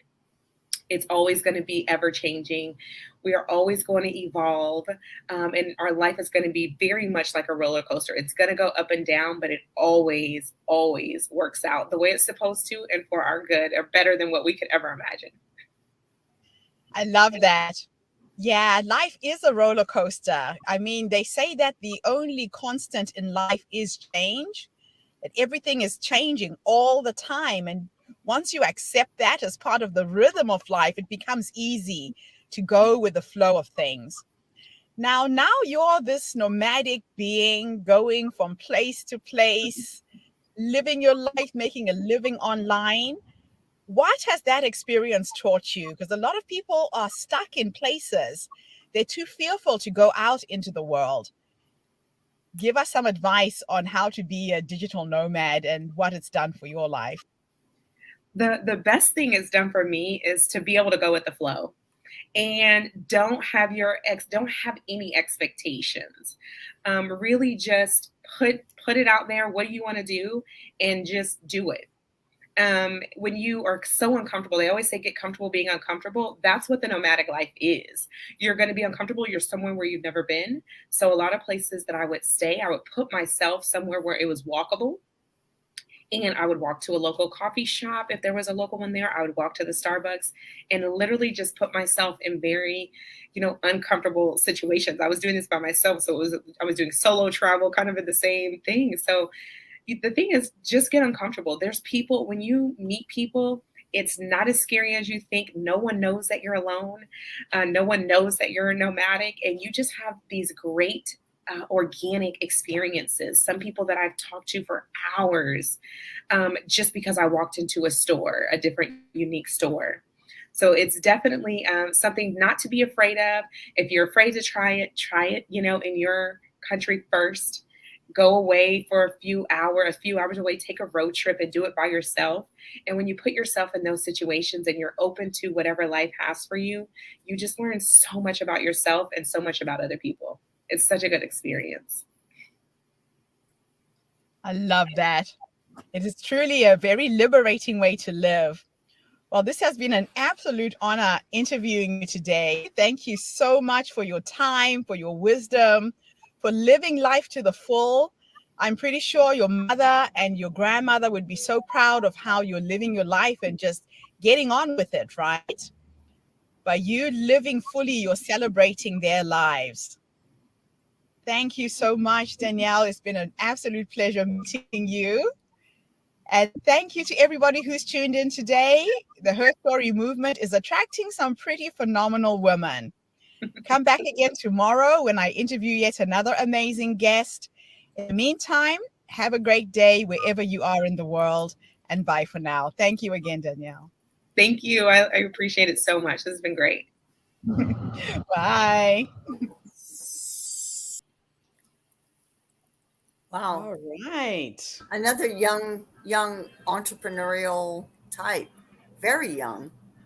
Mhm. Very, very young Mhm. woman. And when you think of the tragedies she experienced in such a short space of time, Yeah. losing the women who meant the most to her in her life, Hmm. Mhm. and to come out of that and rebuild her life, lose her marriage, just a lot of trauma there, a lot of emotional trauma. Yeah. Yeah. But Hmm. she's still standing and being an example of what's possible. Beautiful to watch. Yeah. Yeah, it's hard. It's hard to go on with trauma in your life. I mean, we all, I unfortunately, that's the way life is. It's up and down. Yeah. You just have to It's how do continue. you deal with it? Yeah, it's how you deal with it. Exactly. Yeah. What was your take, Terry? Yeah, I constantly think about what you always say. We have it within ourselves, Mhm. and we just need to search ourselves. And there's always, we have the answers. We just have to take time to think Dig about it deep. and, yeah, really dig deep on issues. Because, like you said, Sarah, life happens. Yeah. I just Does. You just have to. Mhm. It's kind of like a big adventure. It's like a roller coaster. Nothing is ever really smooth, and when it is smooth, it's smooth. But there's probably a little bump. You know. Yeah, it's almost like you're waiting for the next bump. Yeah, and it's all how you're taking the next bump, I suppose, right? Yeah. It's all how we deal with it and how we wake up the next day, how our minds and bodies take the bump, you know, Mhm. because Mhm. and preparing ourselves, I think in ways of of giving ourselves um, emotional uh, nutrition and real nutrition, nurturing our bodies in different ways to deal with all those things that we do go through. We all go through it. So it's just, whether it's exercising or eating properly or just, I um, like to call it emotional shock absorbers. yeah, yeah, that's good. Yeah, In a car, you've got the shock absorbers that are there to absorb these bumps, like you said, Terry. yeah. And it's a muscle that you develop with time, I guess, once you know how to bounce back from sadness and tragedy and the changes that happen as you go along in this life.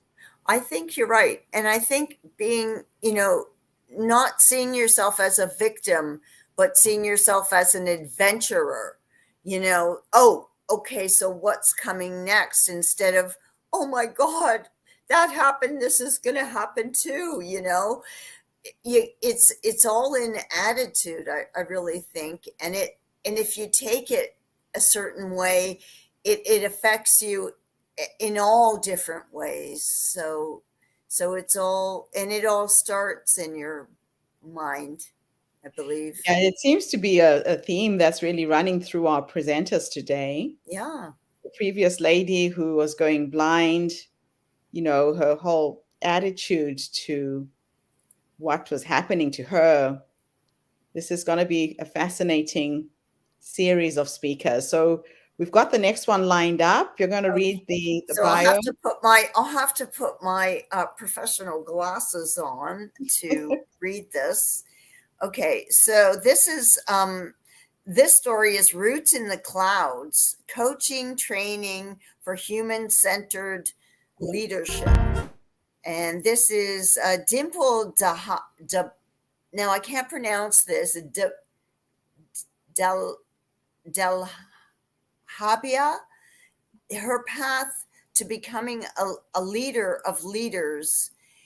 has unfolded over the course of almost 2 decades of living, working, and traveling in over 40 countries and serving the most vulnerable people in the world, drawing on both empowering and challenging experiences over the course of her career within the humanitarian sector as a catalyst. Dimple has launched Roots of the Clouds in 2021 with a personal mission of putting the human back into humanitarian, which she defines as anyone working to improve people's lives and to elevating the suffering, or to alleviating, I should say, not elevating, there's a big difference, in suffering in the world. Today, Dimple's work supports a holistic approach to addressing individual and organizational trauma and moral injury using mindful positive psychology and principles of human-centered leadership. Dimple created brave spaces for emerging and seasoning leaders to learn how to preserve humanity as they work to preserve it for others. The inner work of cultivating self-awareness and herself to create new lenses through which to experience the world, address and heal standing situations, situational issues most effectively, and ultimately enhancing equality, connection, belonging, and well-being at an individual and organizational level. Dimple is an ICF accredited coach and certified applied positive psychology, CAPP, and is a certified mindful performance enhancement awareness and knowledge, which is called an MPEAK.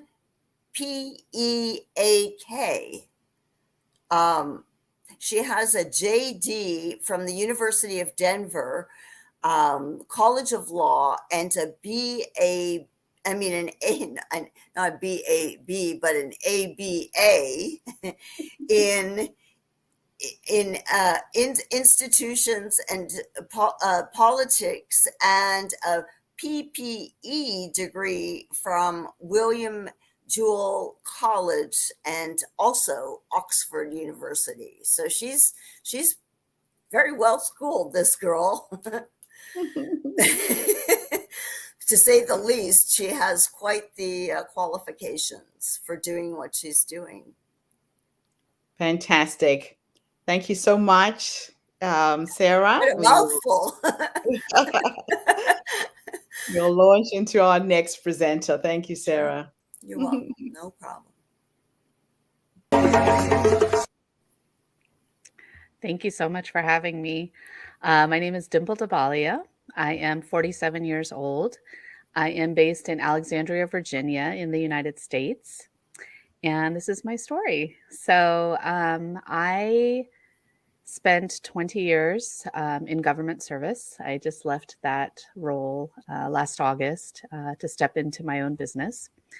But let me tell you a little bit about how I got to making that decision. So in 2010, I woke up in the middle of the night feeling completely disoriented, not sure where I was, just sweating. And it took me a minute to remember that I was actually in Zambia, and I was there interviewing refugees for resettlement to the United States. At that point, I had been doing this work, so interviewing asylum seekers and refugees for about 7 years. And in that particular instance, I was there to interview refugees from from the Congo, uh, from the last of the 94 Rwandan genocide survivors and what we called protracted Burundians. And so these are individuals who basically were born into refugee camps and then subsequently had their camps attacked. So they were kind of refugees twice over. And so, even though I had been doing this work for some time, and I took a lot of pride in being able to, excuse me, being able to create kind of a professional wall between myself and my applicants. This trip was different. And for the first time, I found myself really struggling uh, to, to manage my emotions. And so even though I'd be listening to a story from an applicant who was completely just still in shock and very had very little emotion as they would convey their story, the stories that I was hearing were just they were incredibly brutal and talked about so much torture and just terrible things that one human being would do to another. And for the first time, I found myself crying during interviews. And then when I'd get back to the hotel, my teammates and I would usually go to the bar, or when I would go to bed, I'd have a really hard time falling asleep. And if I did fall asleep, I'd wake up just having horrible nightmares, have kind of reliving the experiences that I had been hearing about during the day. So, as anyone who has worked in service of other people, so in any kind of public service or humanitarian work, um, there's this feeling that we don't have a right to complain about our lives or to think, um, or to feel sad for ourselves because the people that we are in service of have it much, much more difficult than we do. And so this was kind of where my search in silence began, where I started to try to figure out what was happening with me. And initially, it felt very much like, there must be something wrong with me because I look around at all my colleagues and everyone else seems to be doing fine. And so at the time, I was actually posted in Athens, Greece. I was working out of the US Embassy there. And when I went back to Athens, I actually started to do some research on my own. And I also remembered, as I was researching, I started seeing terms like vicarious trauma and secondary trauma. And it reminded me that when I was working at the Attorney General's office, which was my first job out of law school, I, at the time, was part of a unit that was working on cases that involved issues of abuse and neglect towards children. And so similarly, very, very challenging job, very difficult to read about some of the things that were happening.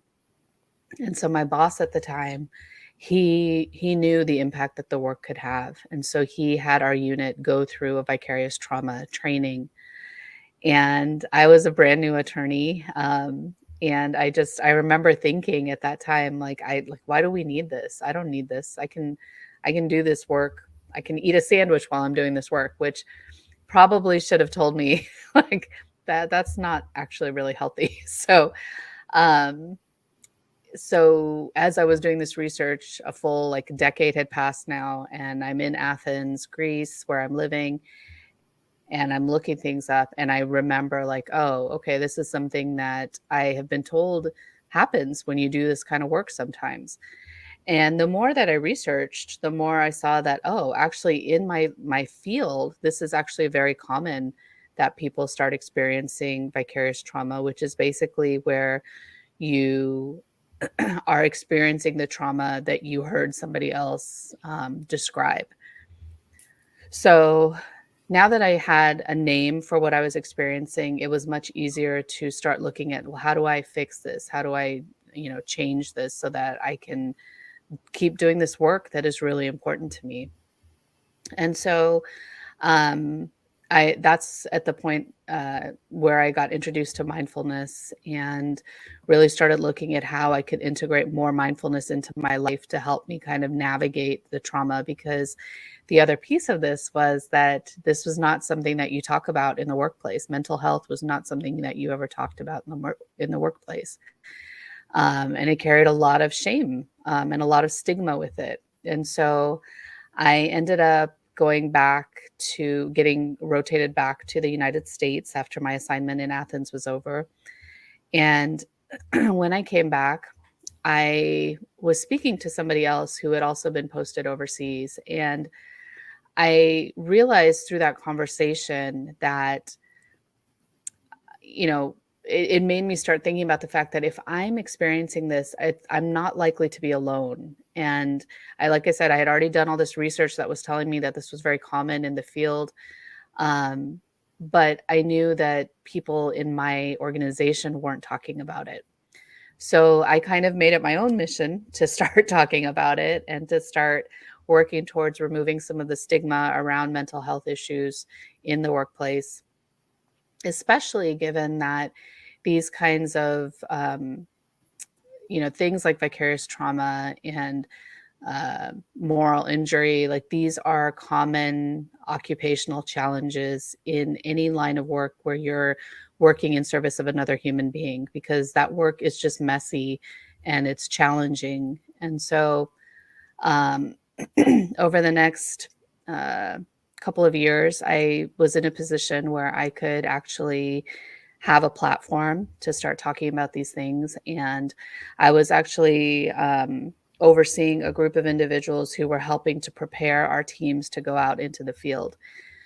So in that position, I was able to start adding a module to these pre-departure briefings that talked about stress and trauma and self-care as a way to start introducing the concepts and to let people know that it's okay, like you're not alone and you can talk about these things. And if you're experiencing this, here are some resources for how you can start to navigate this.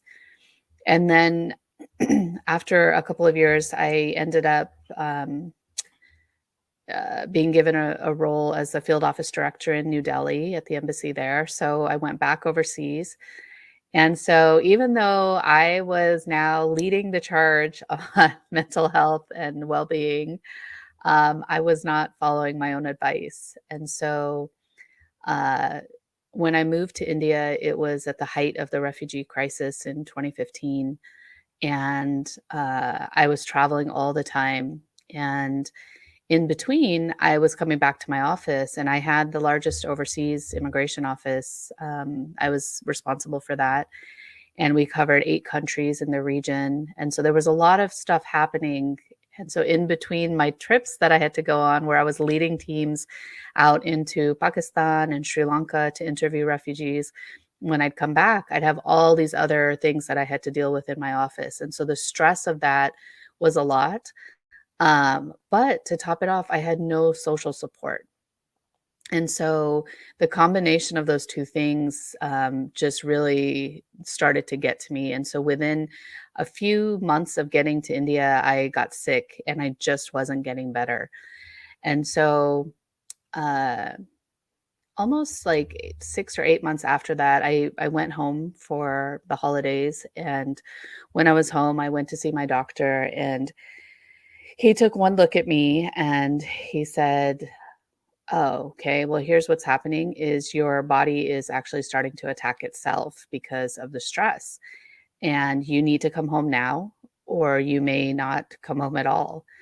And it should have been a no-brainer at that point. But again, I think most of us who are in this line of work, we feel so strongly about being able to keep doing it. And again, you don't want to feel like you um, are weak in any way or can't do the job. And so it took me a few days before I actually raised the issue with my superiors, and they were very, very supportive.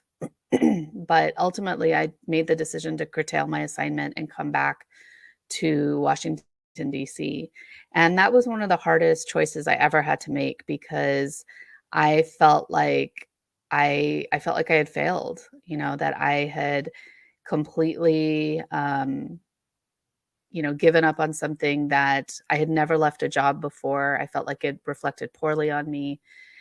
And and so when I rotated back, I was very like in this space of being very, very hard on myself. And um I remember a few months after I got back, my boss sat down with me and he said, "Okay, I know that you are really struggling with this, and I just want you to know that, nobody thinks any less of you.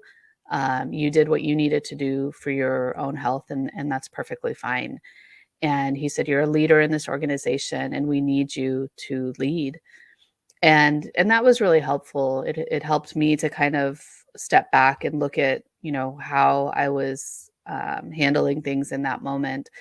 And so from there, I really felt that there was a need to start advocating for a more organization wide policies and programs and other things that really addressed these issues that we deal with in this line of work. And so over the next 5 years, I was able to build a program that was all about focusing on our workforce and their health and well-being, and making sure that they had the tools and resources that they needed to actually navigate the realities of the work and the impact of the work that we were doing, so that they could keep showing up to serve, because we need them, right? We need people to do this work. And so I continue to do that, and ended up starting a leadership program called the Daring Leaders Project, because to me, our first and second line leaders are in the best position to influence up, down, and across. And so I believed that if we could help them, uh, tap into kind of vulnerability, tap into understanding and recognizing that the people on their teams are all human beings, and as whole human beings, we don't leave a piece of ourselves at the door when we come into work every day.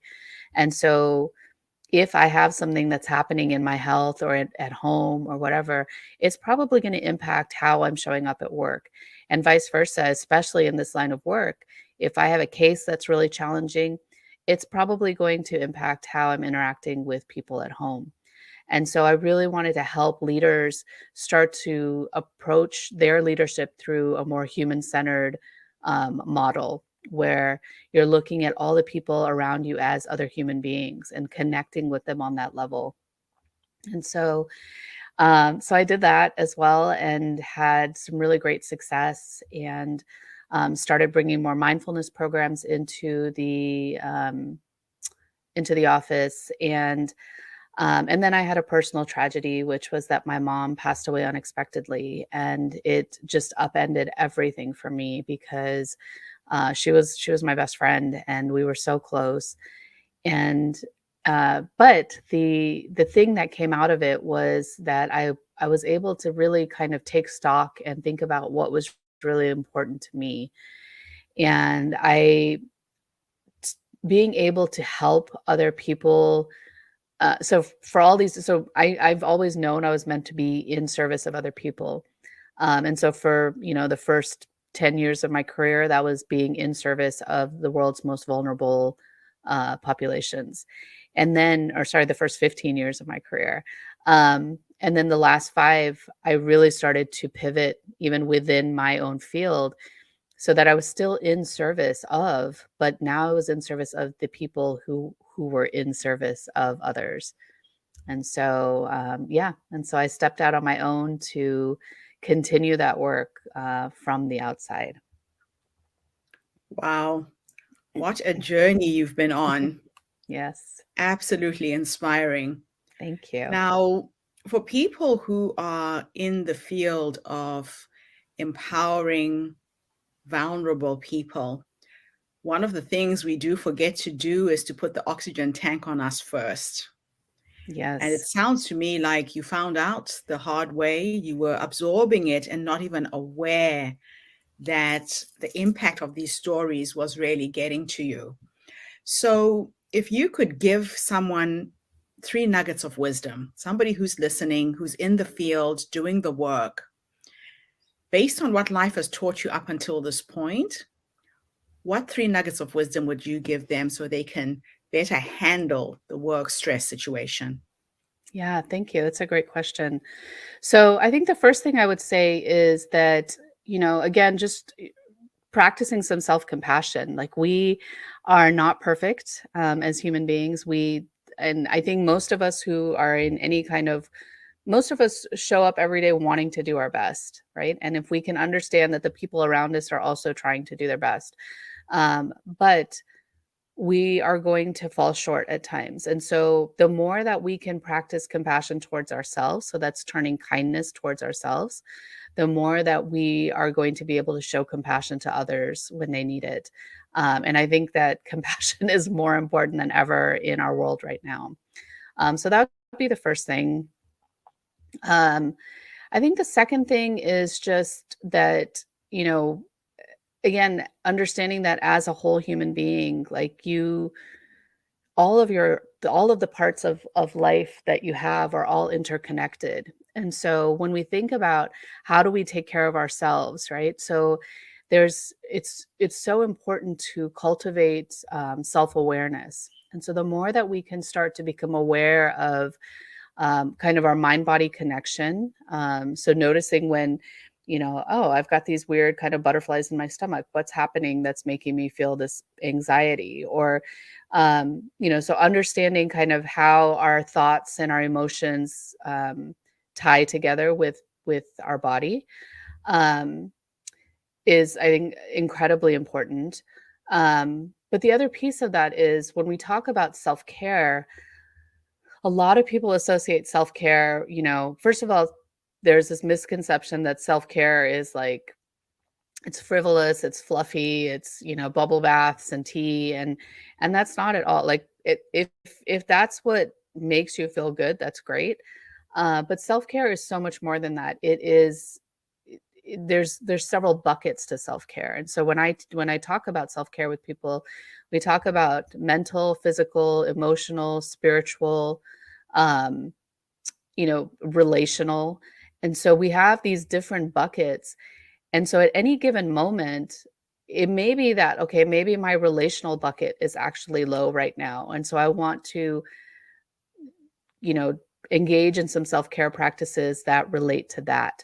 And so really starting to learn and figure out like what's in my buckets and what do I need to refill them and which ones actually need to be refilled. So that would be the second thing. Um, and then I think the third thing is just that working in service of others should not mean that you have to sacrifice yourself in the process. And I often feel like that is a very radical statement, even though it shouldn't be. I think it makes a lot of people feel uncomfortable, especially if they're in this line of work. It makes them feel uncomfortable because it feels selfish somehow. But, you know, as Gertrude mentioned, people who are in this line of work are dedicated and they're passionate and they're committed. Um, and we cannot do that over the course of a career if we're not taking care of ourselves in the process. If we constantly give and give and give without actually recognizing what we're experiencing or what's coming up for us, um, we will not be able to keep showing up to serve. And so that would be my third piece of advice.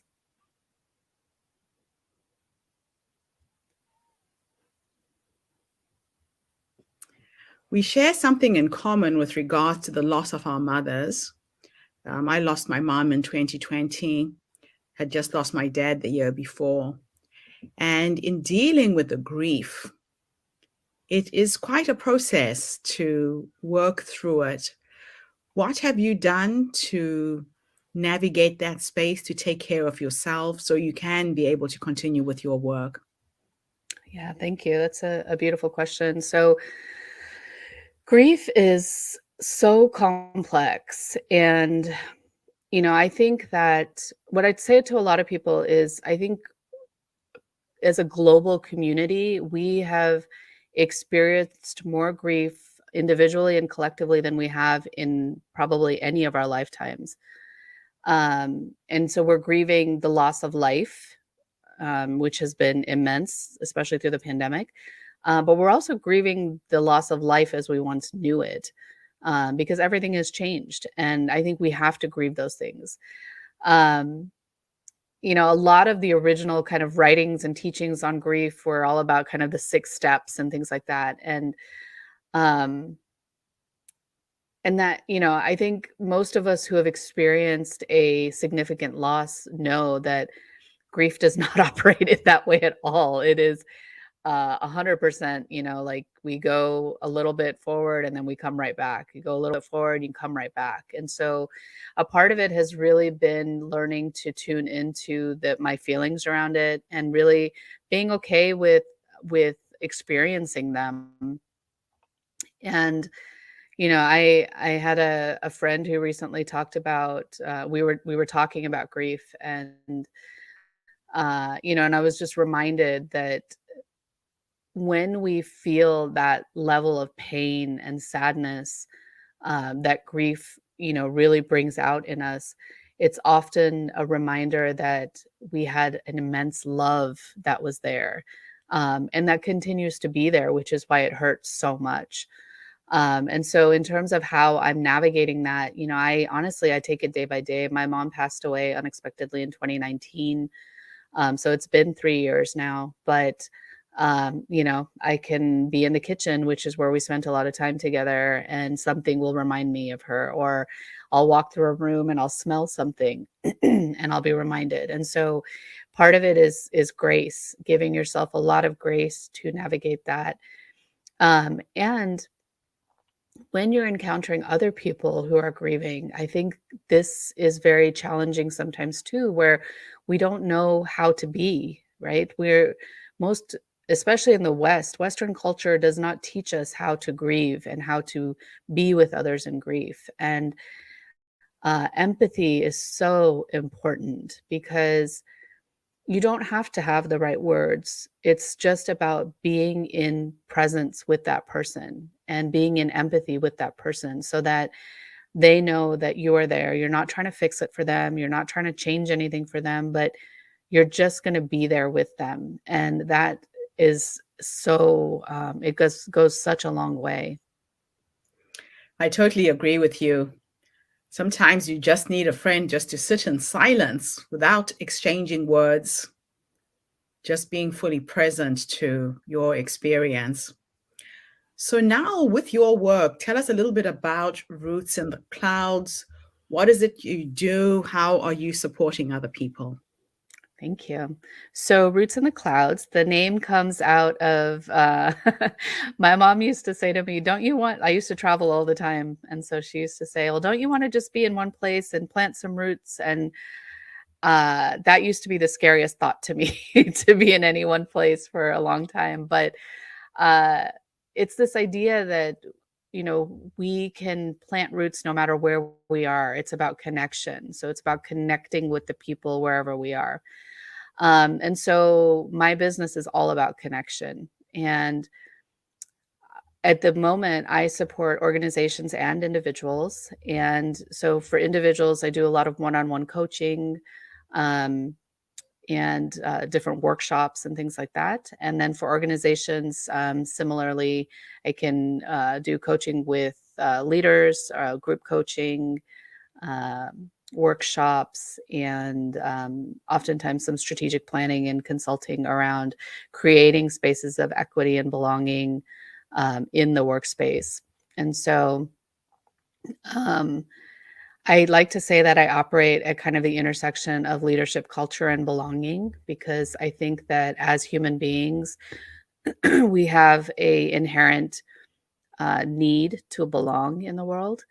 And so in our workspaces, especially, we hear a lot of people talking about, uh, wanting to create more diversity, equity, inclusion. And it feels oftentimes like these are just buzzwords and people are kind of checking things off the list. And to me, uh, to create that sense of equity, people have to feel a climate of belonging. So meaning that the way that I like to explain it is that, you know, when you open the doors to people. So if you have people sitting around a conference room and you open the door and you invite me in, that's inclusion, and that's great. Like that's really nice to have a seat at the table. But if I don't feel like I belong at the table, I'm not going to be able to speak my mind and really contribute. And so part of this is not just inclusion, which, is giving people the opportunity, but it's also letting them know that they are seen, they're heard, and they're valued. And so that's really what I help organizations and individual leaders work to do. Fantastic. Now, let me take you into the future and let's have a little thought experiment here. Okay. You are now 120 years old. I think with science, we're going to live that long, I Nice. hope. And you are sitting in your rocking chair, surrounded by your children, your grandchildren, your dogs, your cats, whoever is with you at that point. And if you could have a conversation with the future you, this wise woman who's led you to that point, what would you say to her based on how you're living your life right now? Oh, that's a good one. I think I'd say thank you, and just how grateful I am for her courage to step away from something that was safe and secure, in terms of work, to really step out into something that was going to be more meaningful and was going to allow her or me to hopefully help more people. Um, and just for, choosing to prioritize her well-being above everything else, and to really walk her talk on that. And so, you know, taking those moments to savor life and enjoy, moments with family and friends, and really create those memories that outlast everything else. Because at the end of the day, when it comes to work, I do feel like we're all replaceable. And I love the idea that I will have created something really beautiful in, through the memories that I've created with friends and family and others throughout my life. Absolutely wonderful. Thank you. Now, is there anything I should have asked you and I didn't? What are your parting thoughts for our audience? Excuse me, I'm so sorry. No, nothing comes to mind. I think my parting thoughts would just be, be gentle with yourselves. I think there's a lot happening in the world right now. I'm sorry, could you excuse me for 1 second?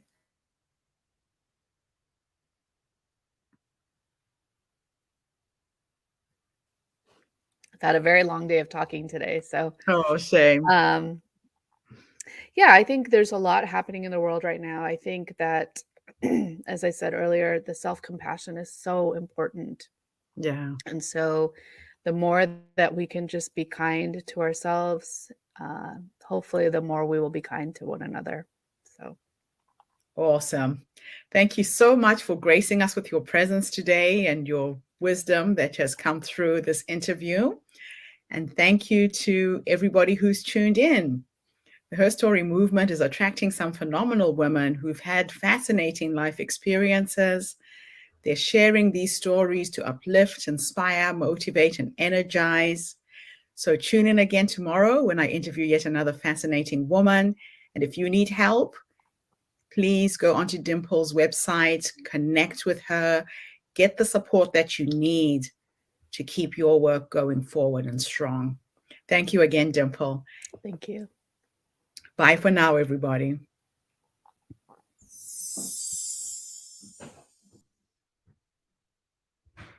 Wow. Another inspiring story, Terry. Absolutely inspiring. I know you can't unmute. You've got some background noise there, so thank you for letting me know. It's good to have you here in spirit, though. Yeah, so we've been getting quite a few comments coming in from people watching online. Isabel, thank you. It is a very inspiring story indeed. You know, a lot of times people don't realize what it takes to work in the humanitarian field, the impact it has on the people on the ground who watch the suffering of others and are trying to do their best to help. But it takes its toll. It does have a physical impact on people. So I'm really pleased that she was able to share her story with us today and make us aware of the challenges that first line workers encounter on a day by day basis. And also remembering to take care of themselves. Self care, I think, is one of the biggest things that people forget when you are in the service industry. So very, very wonderful to be able to share this amazing woman. So our next video is coming to us from France this time. I'm going to see if I can pronounce her names correctly. First name is Bia. Kylette, I think is how you pronounce the second name, but she will correct me when she starts speaking. Is a French woman who was diagnosed with an autoimmune disease in February 2007. After almost 11 years of taking a lot of strong painkillers, she decided to heal herself naturally. One thing led to another, and she went to a functional doctor who told her she had to go gluten and many other things to go gluten free. So she was on a quest to heal herself by changing her diet.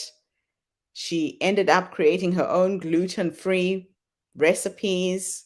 She even tried the paleo diet, AIP, the Whole 30 compliant. So she will explain.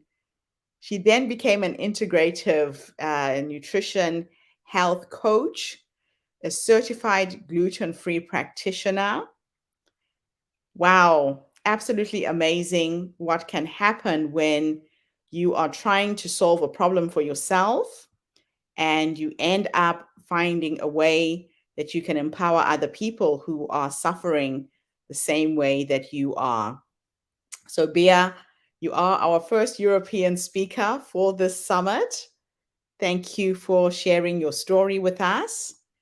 We will sit back and listen to your nuggets of wisdom today.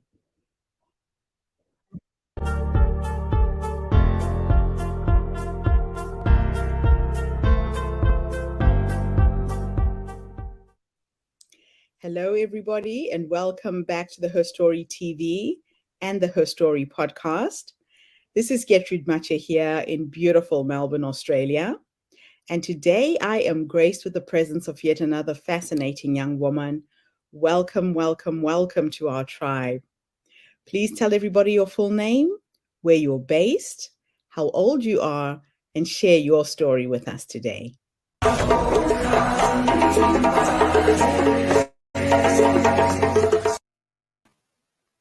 Hello, Gertrude and everyone.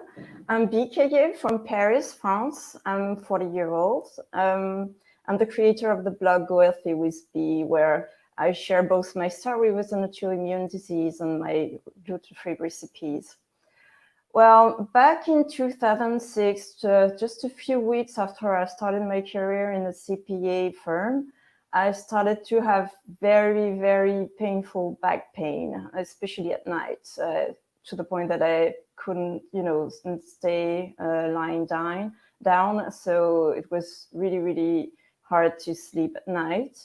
But doctors kept telling me that it was just the stress of starting my career.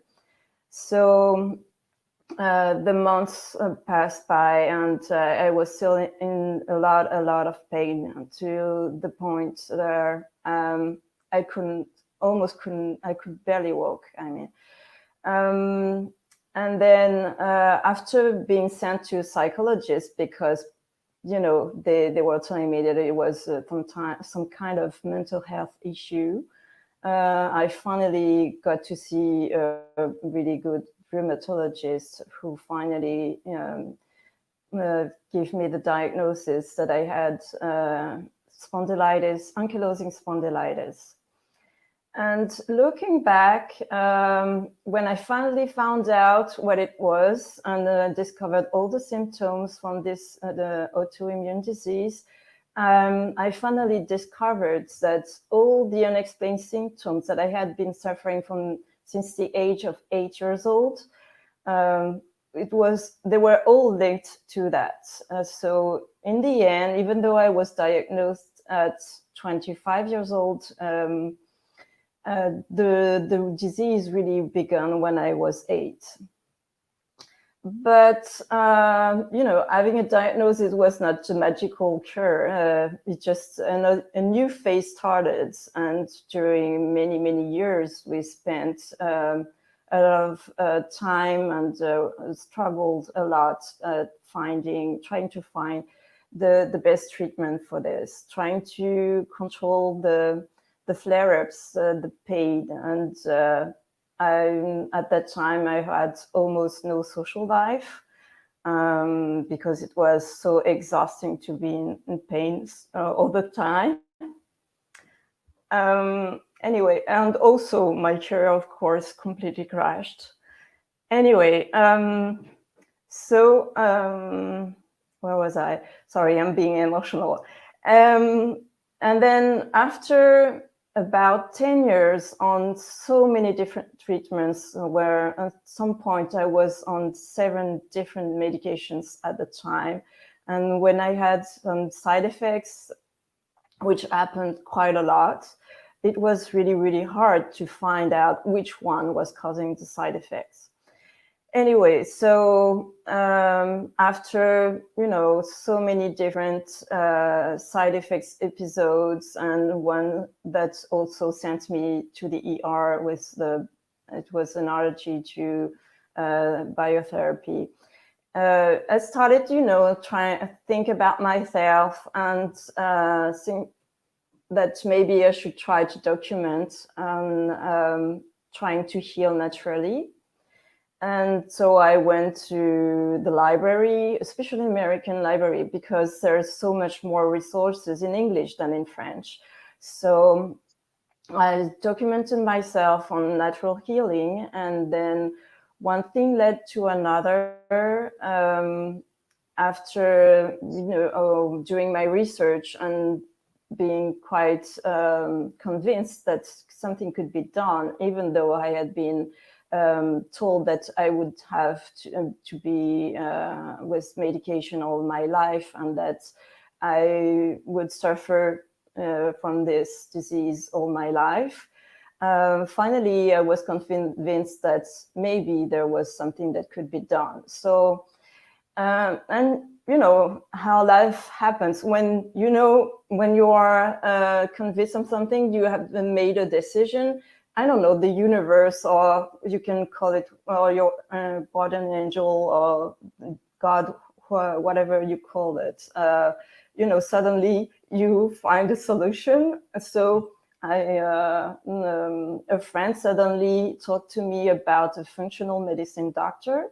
It's a kind of doctor who wants to find the root of the symptom. Just the thing is not to just stop the symptom, but to go to the real cause of the symptoms. So I went to see this functional medicine doctor, and he got me tested for food sensitivities. And then with the test results, I changed my whole way of feeding me. I had to go gluten, dairy, egg-free, but that's my personal sensitivities. So everybody is not the same. I would say that nobody is the same. So that's my personal sensitivities. And thank God I was really into a lot of cooking, and it was really a passion for me. It had been for all my life almost. So even though it was really, really hard to change my way of eating, and also in the social events, it's not easy to to to have food, because gluten and cheese is everywhere, especially in France. So with the baguette and the cheese, so that was really really hard. But as I think that I have a superpower, it's my willpower. So I was, convinced that it would do me good in the end. So I really kept at it, and I worked hard at trying some new recipes. I started creating my own recipes. So, and about 1 year on this new diet, I quit biotherapy, and then 9 months later, I was off all medication. Now, And let me stop now, you there. Let me stop you there. Let's go back a few steps because this is a fascinating journey you've been on. A lot of people suffer in silence, not knowing what's actually wrong with them. And yet it's the food that they're consuming that's actually causing all of these problems. mhm. So take us a few steps back and describe what your symptoms were like when you started to feel ill, maybe when you were 8. What did the symptoms manifest? Well, when I was 8, it was I had. Oh, sorry, I should have looked in the dictionary. I have no idea how to say that in English. It's not my ankle. It's just right the. So I could barely walk, put my feet down. It was a foot pain. It was really, really, really painful. So much that even more than 30 years after that, so my mother still remember that we had to go to the doctors many times about this unexplained pain in my foot. I couldn't. Sometimes I couldn't put my foot down and walk.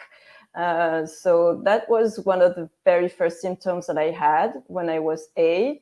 And then I think things got better until I was a teenager, maybe around 15 or something. Finally, I had some more symptoms. It was mostly also back pain during the night, but I thought it was, because my back is really curvy, so I thought it was just that, and so I would put some cushions under my mattress to raise my feet a little bit, so to try to ease the pain, but it was not enough. And so it was really at night, back pain, and also when also in the I'm sorry, I don't know all the technical terms in English. It was in my hip. In the hip, I also walking was difficult at some time when I was with a flare up. So So it's interesting that for you, it manifested in your physical frame. It was more in the bones. For yeah. some people, they feel it in their stomach. So it actually manifests in different ways in different people, correct? Yeah, it's really interesting to realize that in fact a leaky gut, because this is what I have. A leaky gut can cause a lot of different symptoms. And for me, it's arthritis, because ankylosing spondylitis is a form of arthritis. So Right. it's really pain in all the joints Joints. everywhere. Because I was talking about the symptoms that I had when I was younger, which they were unexplained, but they didn't lead to the diagnosis. What led to the diagnosis was when it really went a level much higher than that, where I really, really couldn't lie down more than 1 or 2 hours a night. And so it was because I finally really quickly found out that the less I was moving, the more I was in pain. So lying down, okay. lying down or being seated at a desk for many hours was very, very painful for me.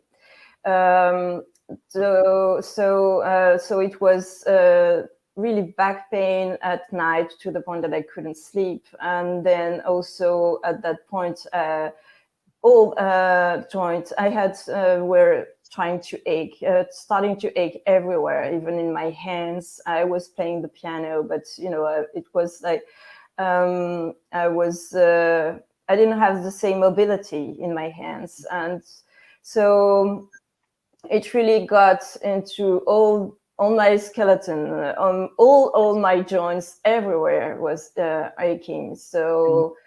But as like I said, it took like 1 year of really excruciating pain to finally get a diagnosis. Because it all started when I started my career, and so doctors thought that it was just a stress. So of course, the stress is a pain trigger.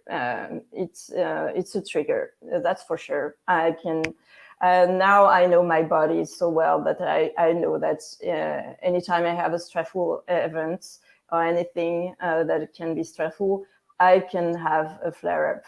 So a good way to try to avoid the flare-ups is to manage the stress. But that's So, not enough. if you could have had somebody giving you advice when you were going through the struggle of trying to find out what it was, let's say there's somebody who's listening and they're hearing what you're saying and their symptoms are similar to yours, what 3 nuggets of advice would you give them? What are the 3 steps they should take to start finding a solution to what's actually wrong with them? Well, I would say that you have to try to figure out what your triggers are. For the first one that I found out by myself was the stress. So that's how, in fact, I started to document myself on natural healing. I thought, okay, so I want to reduce my medication. So, and I know for a fact that each time that I'm stressed out, I have a flare-up. So I'm going to manage my stress.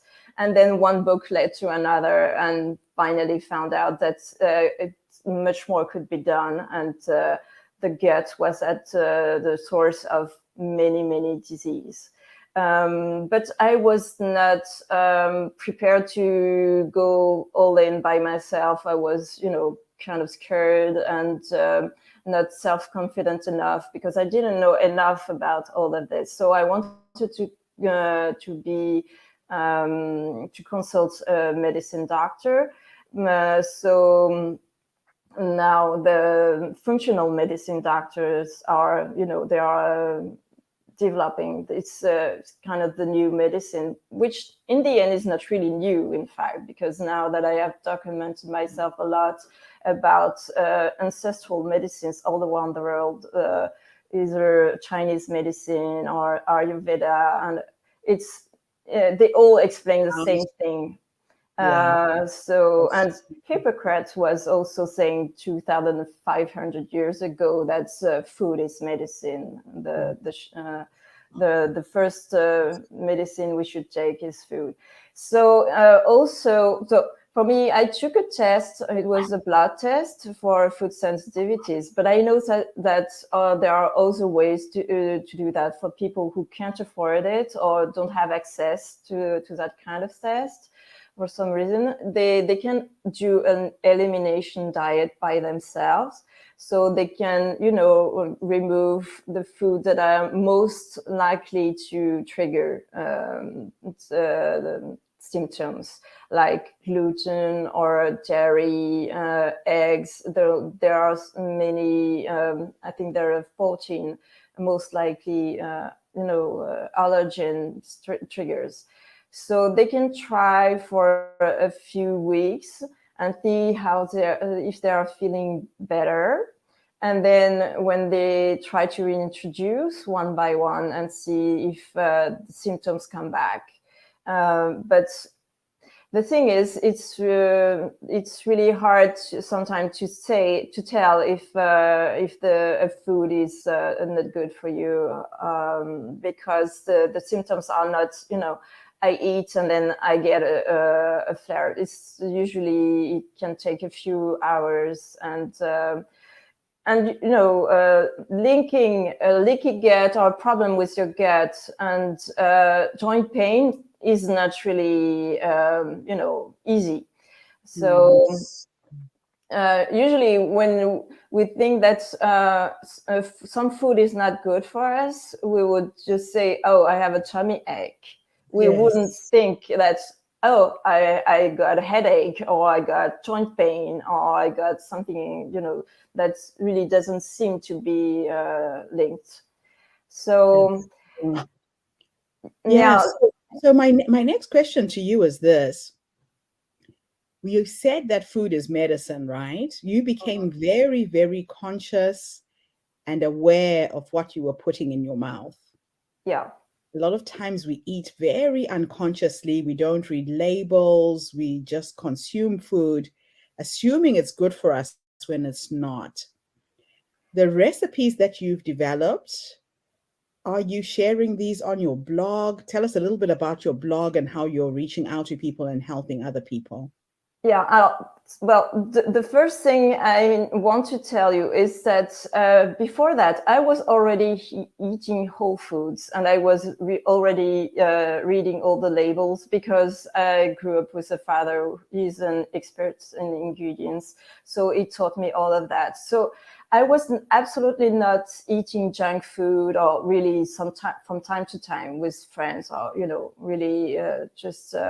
So in the end, it was not that I went from eating really badly to having a healthy diet. So it's really much more difficult than that, because I was really sure that I had a very healthy diet already.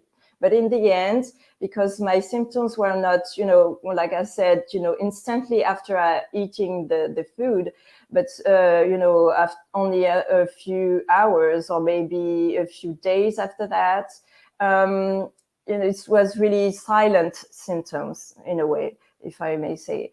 So in the end, I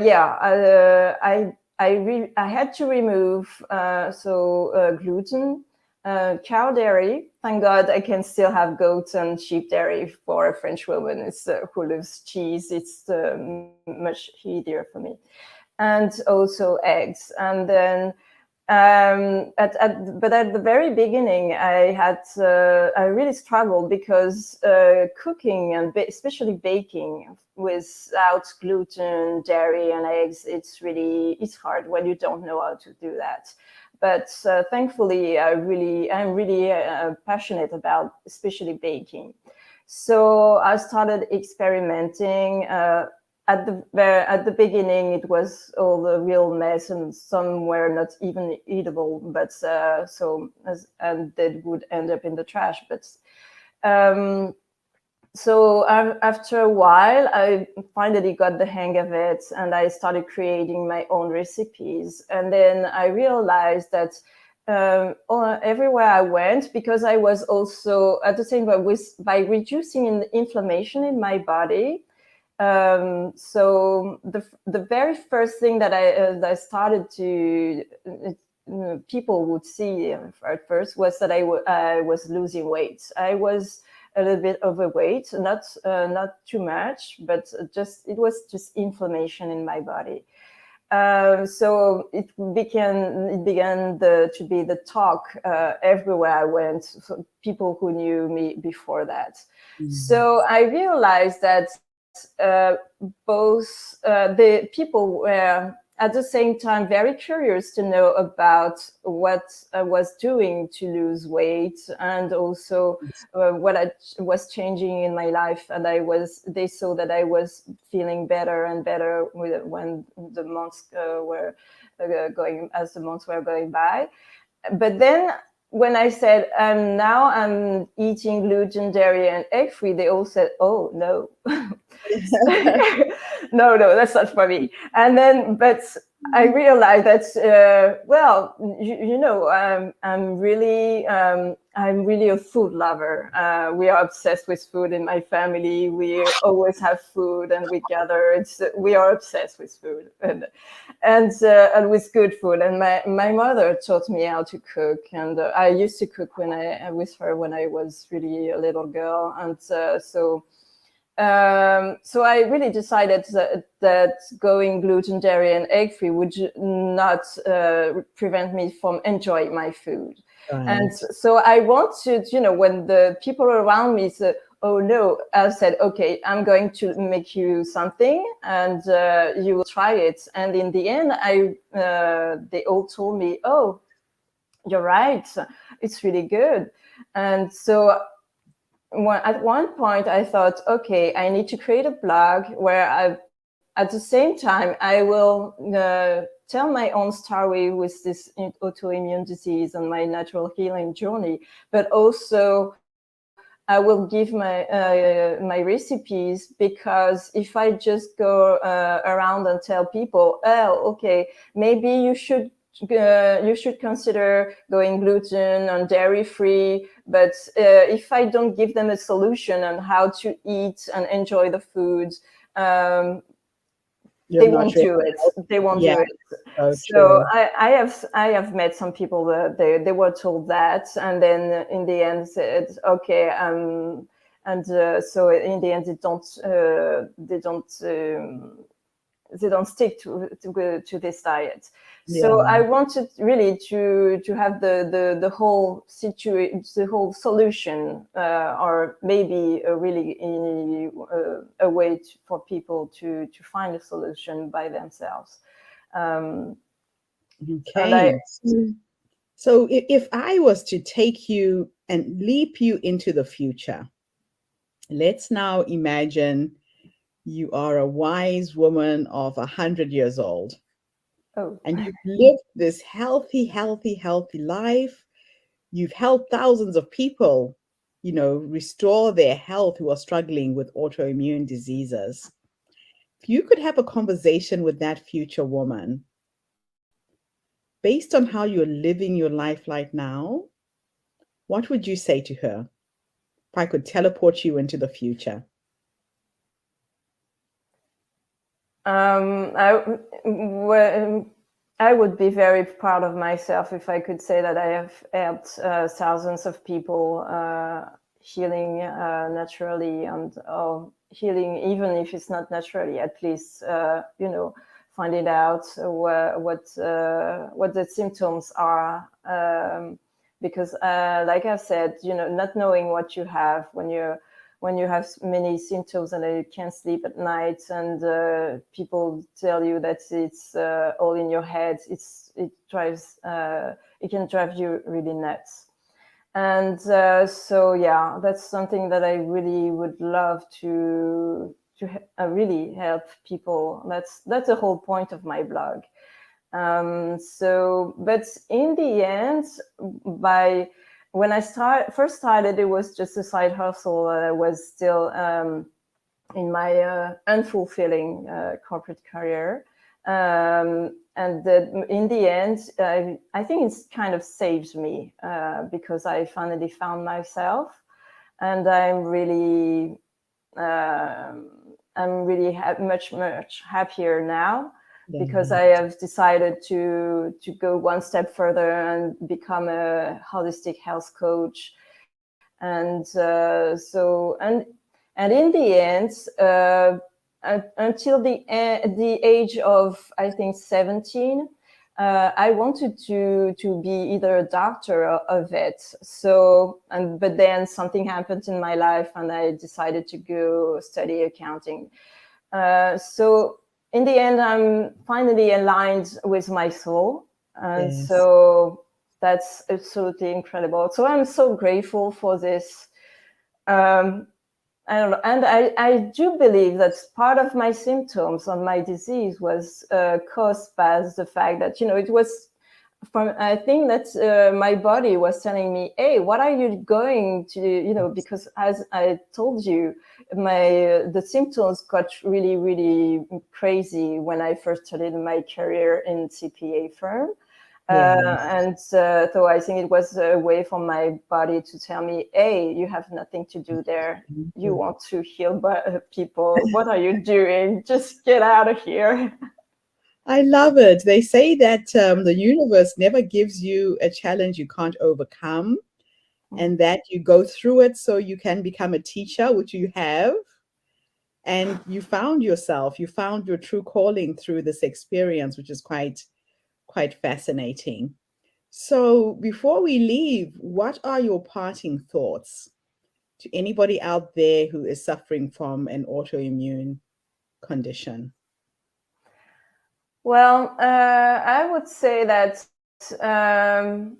hanging there, even though maybe your doctor, because he doesn't know better, is telling you that you will suffer all your life, and that you have to take medication all your life. Maybe it can be different. So there's hope, I think, and it was a try at least. I'm not telling that everybody can be off medication, but because I am not a doctor anyways, but there's hope, and I think it's worth a try. And anyway, also trying to understand what are the triggers, and learning how to listen to your body will really help you, even if you keep taking medication. That is absolutely awesome. Thank you so much for coming online and sharing your story with us today. Like I said, there's a lot of people who suffer in silence. If you're one of those people who's not feeling well, you can't put your finger on it. The food we consume sometimes can be our poison. So start by eliminating certain things from your diet. We've mentioned dairy, you mentioned eggs. There's certain foods that do affect people. Go on to this amazing blog, gohealthywithb.com. Contact her if you need help and support, because sometimes you do need someone by your side who's gone through this experience, who can share what they've gone through and help you on your journey as well. So, B, thank you so much for what you're doing in helping other people by sharing your story and these amazing recipes that you've come up with. And hopefully, you'll publish a recipe book that we can all get access to, I hope. Have you considered that? Yeah, I'm thinking about a book, yeah, but it's not easy. That's awesome. And thank you to everybody who's tuned in today. The Her Story Circle is attracting some phenomenal women who are each stepping up to share their story so that they can be the light at the end of your tunnel. So come back again tomorrow when I interview yet another amazing guest. In the meantime, have a fantastic day, morning, or evening, wherever you are in the world. And Bea, thank you again for this interview.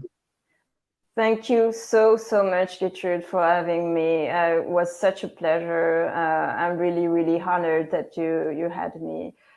Thank you so much. Bye for now, everybody. Bye, Bea. Bye. All right. Health and Okay. wellness, Terry. It seems to be a I big issue. know it is a big issue, and people just, we just don't experiment to figure out what the problem is, we do, but yet and still, when we can't figure it out, we don't go to the doctor. We just say, okay, that's what I have. Okay. Yeah. But and you have to work with your body. You have to, how you feel. Nobody knows how you feel. It's, you go to the doctor and guess what? You self-diagnose yourself. You tell him all your symptoms and then he tells you what's going on. You may be not interpreting your symptoms correctly, Mm-hmm. so, and Yeah. they need ask more questions. You need to ask more questions, and everybody just needs to talk to everybody. And the biggest thing, Terry, I think is you need to trust yourself. Yes. You need to know when you start feeling those cues, when your body is telling you something. Well, just like I told Dr. Donnie yesterday, I said, my face started doing crazy stuff. And I'm like, what in the world is this? You Yes. know? And Yeah. I thought I had everything under the sun. I was, the Google machine was really working. I was going to the doctors. It wasn't doing, nothing was working. I finally said, I need to go to an infectionist. I'm dying inside. And you So, followed your instincts and you found out that you did have a problem. So that was but great. yeah, yeah. So you have to do that. All Yeah. right, Terry. So our last presentation for the day is from Cindy Dolphin. You would Okay. like Do I to have? put out her bio. I'll line up her video. Let me double check It's to make also sure. Yep, I have it. another health related story. And it's interesting that there is a theme that has run throughout today's presentations. Yeah. Very, very clear It, theme. and it's self-care. Self-care is not all about going to a resort. That's so you true. know, you have to take a look at everything. That is so true, Terry. So I'll let you Yeah. read that bio while I line up the video. Okay. Cindy Dolphin started her career in media relations with the United Way of Los Angeles. Promoted to director, she moved to the Mile United Way in Denver, Colorado. Her work gained her attention at Coors Brewing Company, and she started a 23-year career in the beer industry.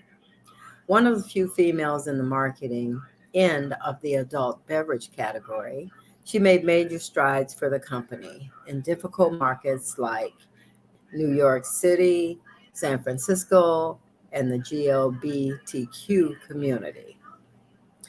Now, she is a 4-time cancer survivor who has been through 9 surgeries.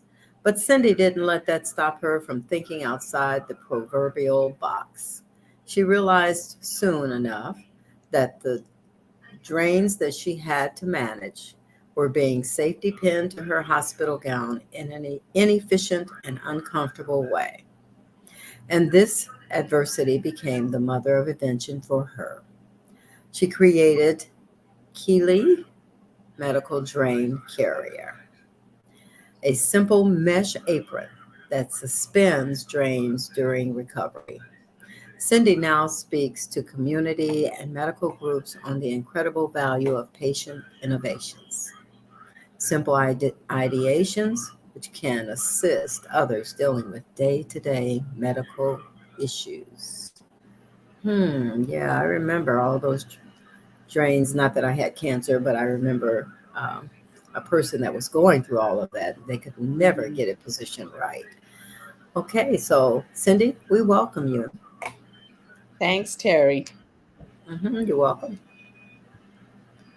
Hi, I'm Cindy Dolphin. I'm based out of San Luis Obispo, California, the central coast of California, and I'm 69 years old. And I have a pretty amazing story that I feel blessed I can share with others. I am a 4-time cancer survivor. I've had 4 separate diagnoses of cancer. And as a result, I've had 9 surgeries. And each of these surgeries required me to wear what are called Jackson Pratt drains. And these are tools that are meant to siphon away fluids from the surgical area in order to prevent infection and possible complications. So they're quite simple. They're about the size of a lemon. And usually there's 2 to 4 that are inserted during the surgery. They're attached to the skin with sutures with the drain line, and then these drain bulbs will collect fluids, and the patient is required to wear them anywhere from 2 to 4 weeks. Sometimes people have to actually wear them for their rest of their life. So they're quite awkward and uncomfortable. And the protocol right now is for hospital teams that are releasing patients from the hospital, give each patient a safety pin to attach the bulb to their clothing or their hospital gown. And that's how they have to manage the bulbs. Well, you can probably imagine these bulbs are very embarrassing. They contain mucus, blood clots. They're not appropriate for the general public to see. So as I went into my last surgery, knowing full well I was going to have to wear these, they're called Jackson Pratt drains, I decided to come with maybe a unique response to managing the drains. And I took this like canvas apron, and I asked the nurses if they would actually put the drains in the pockets of this apron. For me, it would be easier. And I thought for the nurses, it would probably be much easier for them also. And they said it was a huge relief for them because these drains have to be emptied at all hours of the night. And if the patient can centralize the location of the drains, they don't need to be woken up in the middle of the night in order to locate the drains, in order to release the fluid from them. So for them, it was a huge relief. And for me as a patient, I felt much better having these drains contained in a pocket.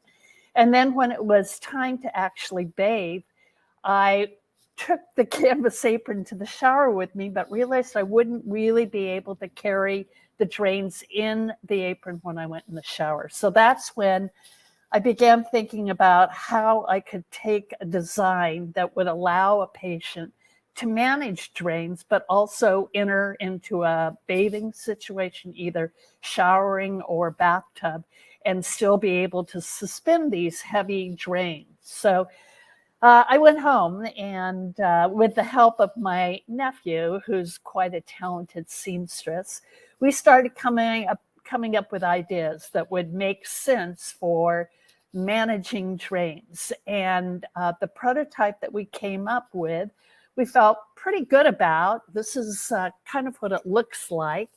It's basically a mesh apron that holds up to 4 drains. And it has a long tie so it can fit any body type. And it can go in the shower with the patient and be patted dry afterwards. So I asked my oncology surgeon if he would be willing to do a bit of a clinical study and try it out with patients at the UC Davis Surgical Center. He did, and the feedback came back very positive, and not only from the patients, but the doctors, the surgeons, and the nurses all felt that it was really a much needed invention for patients. And these drains are not just used for breast cancer patients, but there's bariatric surgery and cardio surgery. A lot of different surgeries require a patient to wear a drain. So it wasn't just answering the need of breast cancer patients, but many other patients also. So in about 2015, I went into commercial production of what I call the Keeley Medical Drain Carrier. And it is now available to patients, but mostly available to hospitals. Hospitals recognize that during discharge, it's far better to give their patients something that is simple to use rather than giving them safety pins. Safety pins are sharp, they have a needle point, and if they actually puncture one of the drains, it renders the drain useless, so the patient has to go back in and have it reinstalled. So this is a very clever way of managing the drains without having to keep safety pins or anything sharp near the bulbs. So it's been a wonderful, wonderful experience to give back. I felt in a way that having survived cancer 4 times, that I kind of owed a global debt, and I wanted to repay it by making it easier for others who are going to have to go through the same journey that I went through. So it was a great experience to come up with something that I felt like was worthwhile, made a difference, and can be easily used and give so much comfort to someone who's going through maybe, the hardest time in their life as they're recovering from surgery. So that became part of my experience that I took soon after my recovery from my last surgery.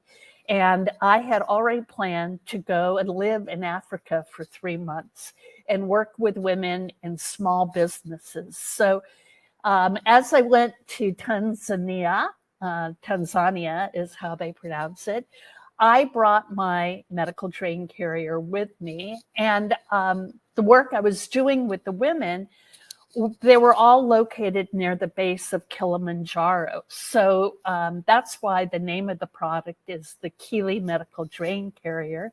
I wanted to honor these women who are there and doing amazing work with very few resources. And so I taught them how to make aprons out of the beautiful fabric that you find in Africa. And so this is kind of an example of the fabric, but it was a great way to start a business. I made microloans to the women so they could purchase treadle sewing machines.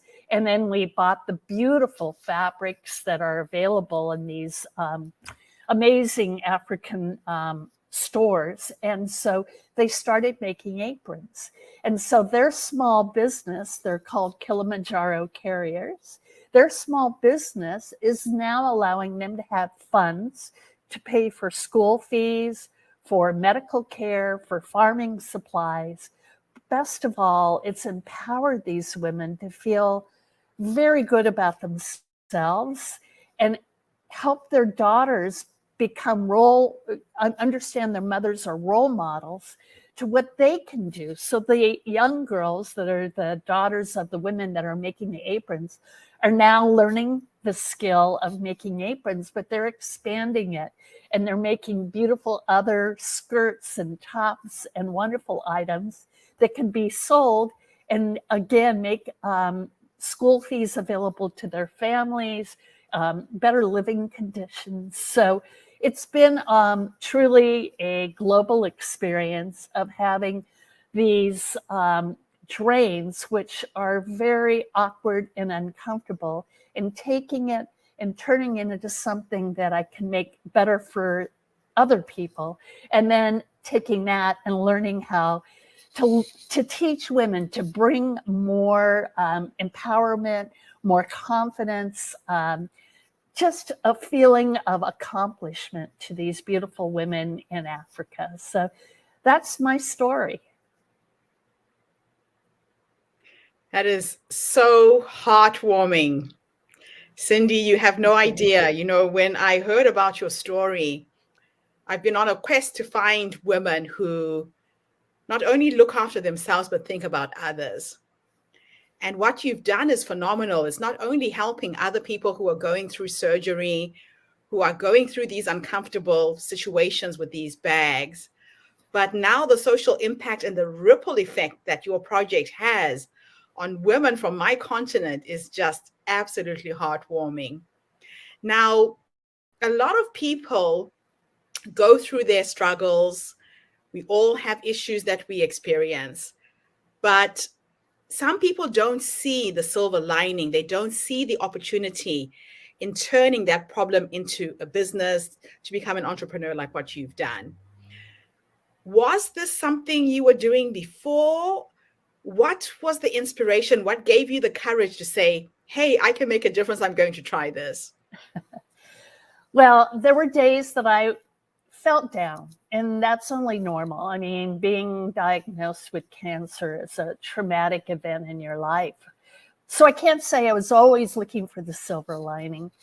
But I was also looking for a way to have a second career. I had been in the adult beverage industry for almost 3 decades. And I was coming out of that thinking, I'd really like to say I've done something that could make the world a little bit better, that I had a legacy of having given something back to this world instead of just taking from it. So when I realized that there was this void in the medical device industry, I thought, this is where I can make a difference. I can actually invent, and I feel weird saying invent because it's really not like a high-tech invention, but I invented something that was quite useful. I actually got a patent for it, and now marketing it to hospitals.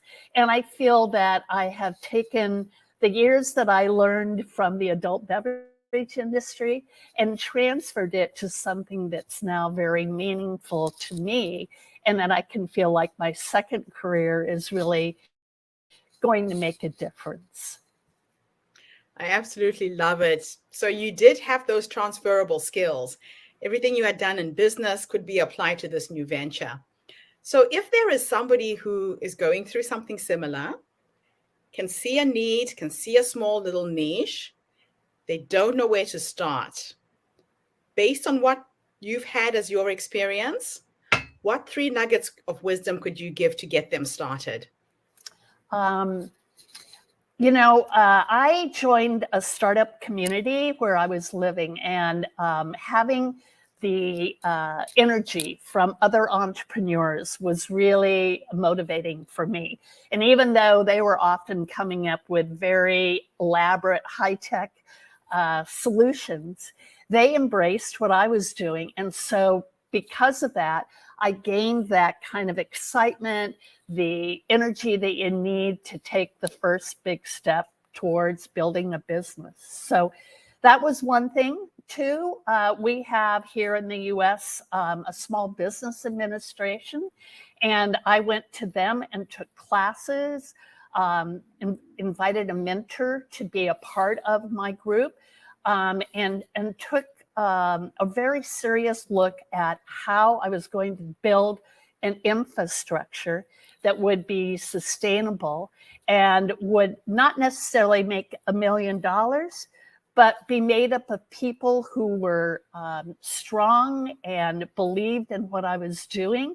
And it was really a wonderful way to start. It was great to have people who had been working in business for many years lend their hand in order to teach me.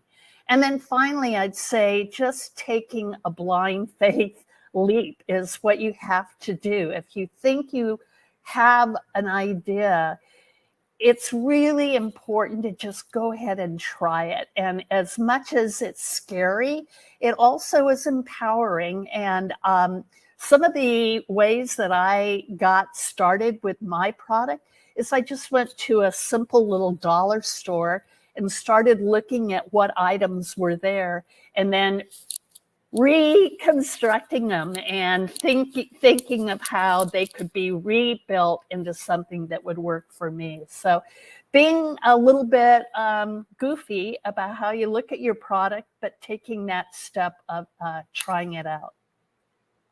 I love that. Yeah, it doesn't have to be expensive. It's just creativity is what fuels any new venture. Absolutely amazing advice. Now, let me take you into the future. You're going to have a little thought experiment. You're now 120 years old. With science, you'll probably live that long.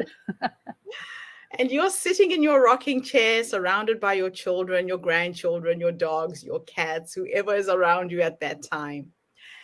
If you could go and have a conversation with the future you, this wise woman who's led you to that point, based on how you're living your life right now, what would you say to her?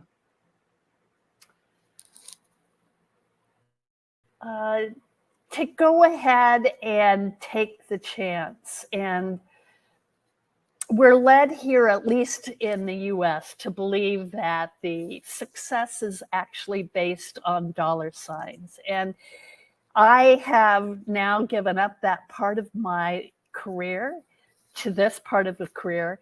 And I would hope that I would tell myself that you did the right thing. You made a choice to not go after the big dollars or to go after the CEOs of major organizations. Please know that if you can change lives, that it is much better than any 8-figure income you would get or any title. And that the people that are touched by what you've done, you may never know, you may never meet them, it may never you may never cross paths, but know that there is going to be a difference because of what you did. So I know there's so many people out there with really great ideas, but they're just a little bit anxious about stepping out. And let me tell you, I did this when I was 65, and so it did feel a little bit scary, but on the other hand, I think it made me young. I'm now feeling younger than I did because I'm around such young energy, and I've got a new reason to get to work every day. And I've met such inspiring people along the way. Oh, I love it. Absolutely inspiring. Now, is there anything I should have asked you and I didn't? What support, what help do you need? Are you needing help to scale this business? Tell us a little bit about what you're going through right now. So we have tried to raise venture capital funds, and it is a very difficult world to go into because the venture capital people tend to want very sexy, very elaborate things to brag about with their peers of how they've invested in something very exciting and groundbreaking. But as we know, there have been people that have invented things that have fallen through, that didn't deliver. So I'd say having the knowledge that when you go after capital funding from other individuals or organizations, capital funding organizations, know that you're giving up a piece of yourself and a piece of your business. And do you really want to do that? We have not secured funding from venture capitalists. We are entirely self-funded. It's based on sales. So far, so good. I once saw some research that was done on businesses that went after venture capital funding. And interestingly enough, they had a very low rate of success because often when the funding comes in, they're almost giddy with the money and misspend it and misallocate it, and then soon have no landing strip and go out of business. So I believe that going after your own funding, getting your business up and running as best you can with using your own investments is a better way to go. At least it has been for us at our company. I love that. Yeah, I am in that phase right now, trying to scale and experiencing the whole VC world. It's another world. But what we've decided to do is to create our own VC fund, and I was going to talk to you about that, where we want to invest in female startups that have social impact. Awesome. So our first angel investor is based in Sweden, and he's helping me raise the first $1 million to get this fund running. So you and I will be talking very soon. Great. These are the kind of projects that I really want to support because the ripple effect is multiple. It goes is out in so many different ways. As women, we have such an opportunity to give other women a hand up and then to turn around and help the person behind us. So I really believe that as women, if we give ourselves credit and give credit to other women, we'll be far ahead than the world is right now, unfortunately. I love it. So if anybody would like to get hold of Cindy, I have her website running at the bottom of the screen, medicaldraincarrier.com. Please reach out. Sometimes small amounts of money go a long way. We have been micro fundraising for our movement, and you'll be surprised that there are women out there who've had a similar experience to you, Cindy, who know what it's like to have cancer or some illness that needs this device, who might be able to support. So please support this initiative and help it grow. The ripple effect of Cindy's work is generational, because I can actually see the women in Africa that you are supporting being able to pay for their kids' school fees, who will then get an education, and you might not live long enough to see it, but you have started something phenomenal. Thank you. Thank you. I hope so. It's as you stated, Ubuntu is so important. I don't exist except when they exist. So this is part of my existence, is being involved and a part of other women's existence. Oh, thank you, Cindy. Thank you. Thank you to everybody who's tuned in today. The Her Story Circle is truly attracting some phenomenal women. This makes me want to wake up every single day, connect with people like you, Cindy, do these interviews and shine a light on your work so we can amplify the stories. So come back again tomorrow, everybody, when I interview yet another amazing woman. In the meantime, have a fantastic day, morning, or evening, wherever you are in the world. And Cindy, thank you again for the interview. Thank you, Gertrude. Thank you for what you're doing. Bye for now, everybody.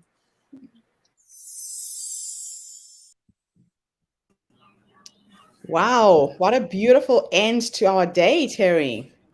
Oh yes, that was really nice. You know, sometimes we come up with all these ideas and we just don't act on them. Yeah. You know, Is and a but true when you have a cause, yeah, but when you have a cause, it becomes a little bit easier. Yeah. You can tell that her work is not motivated by the money, but realizing the need that's out there, the people that suffer without Yes. these kind of devices. It's a very simple Mhm. apron that can make life a little bit more comfortable for somebody who's recovering from surgery.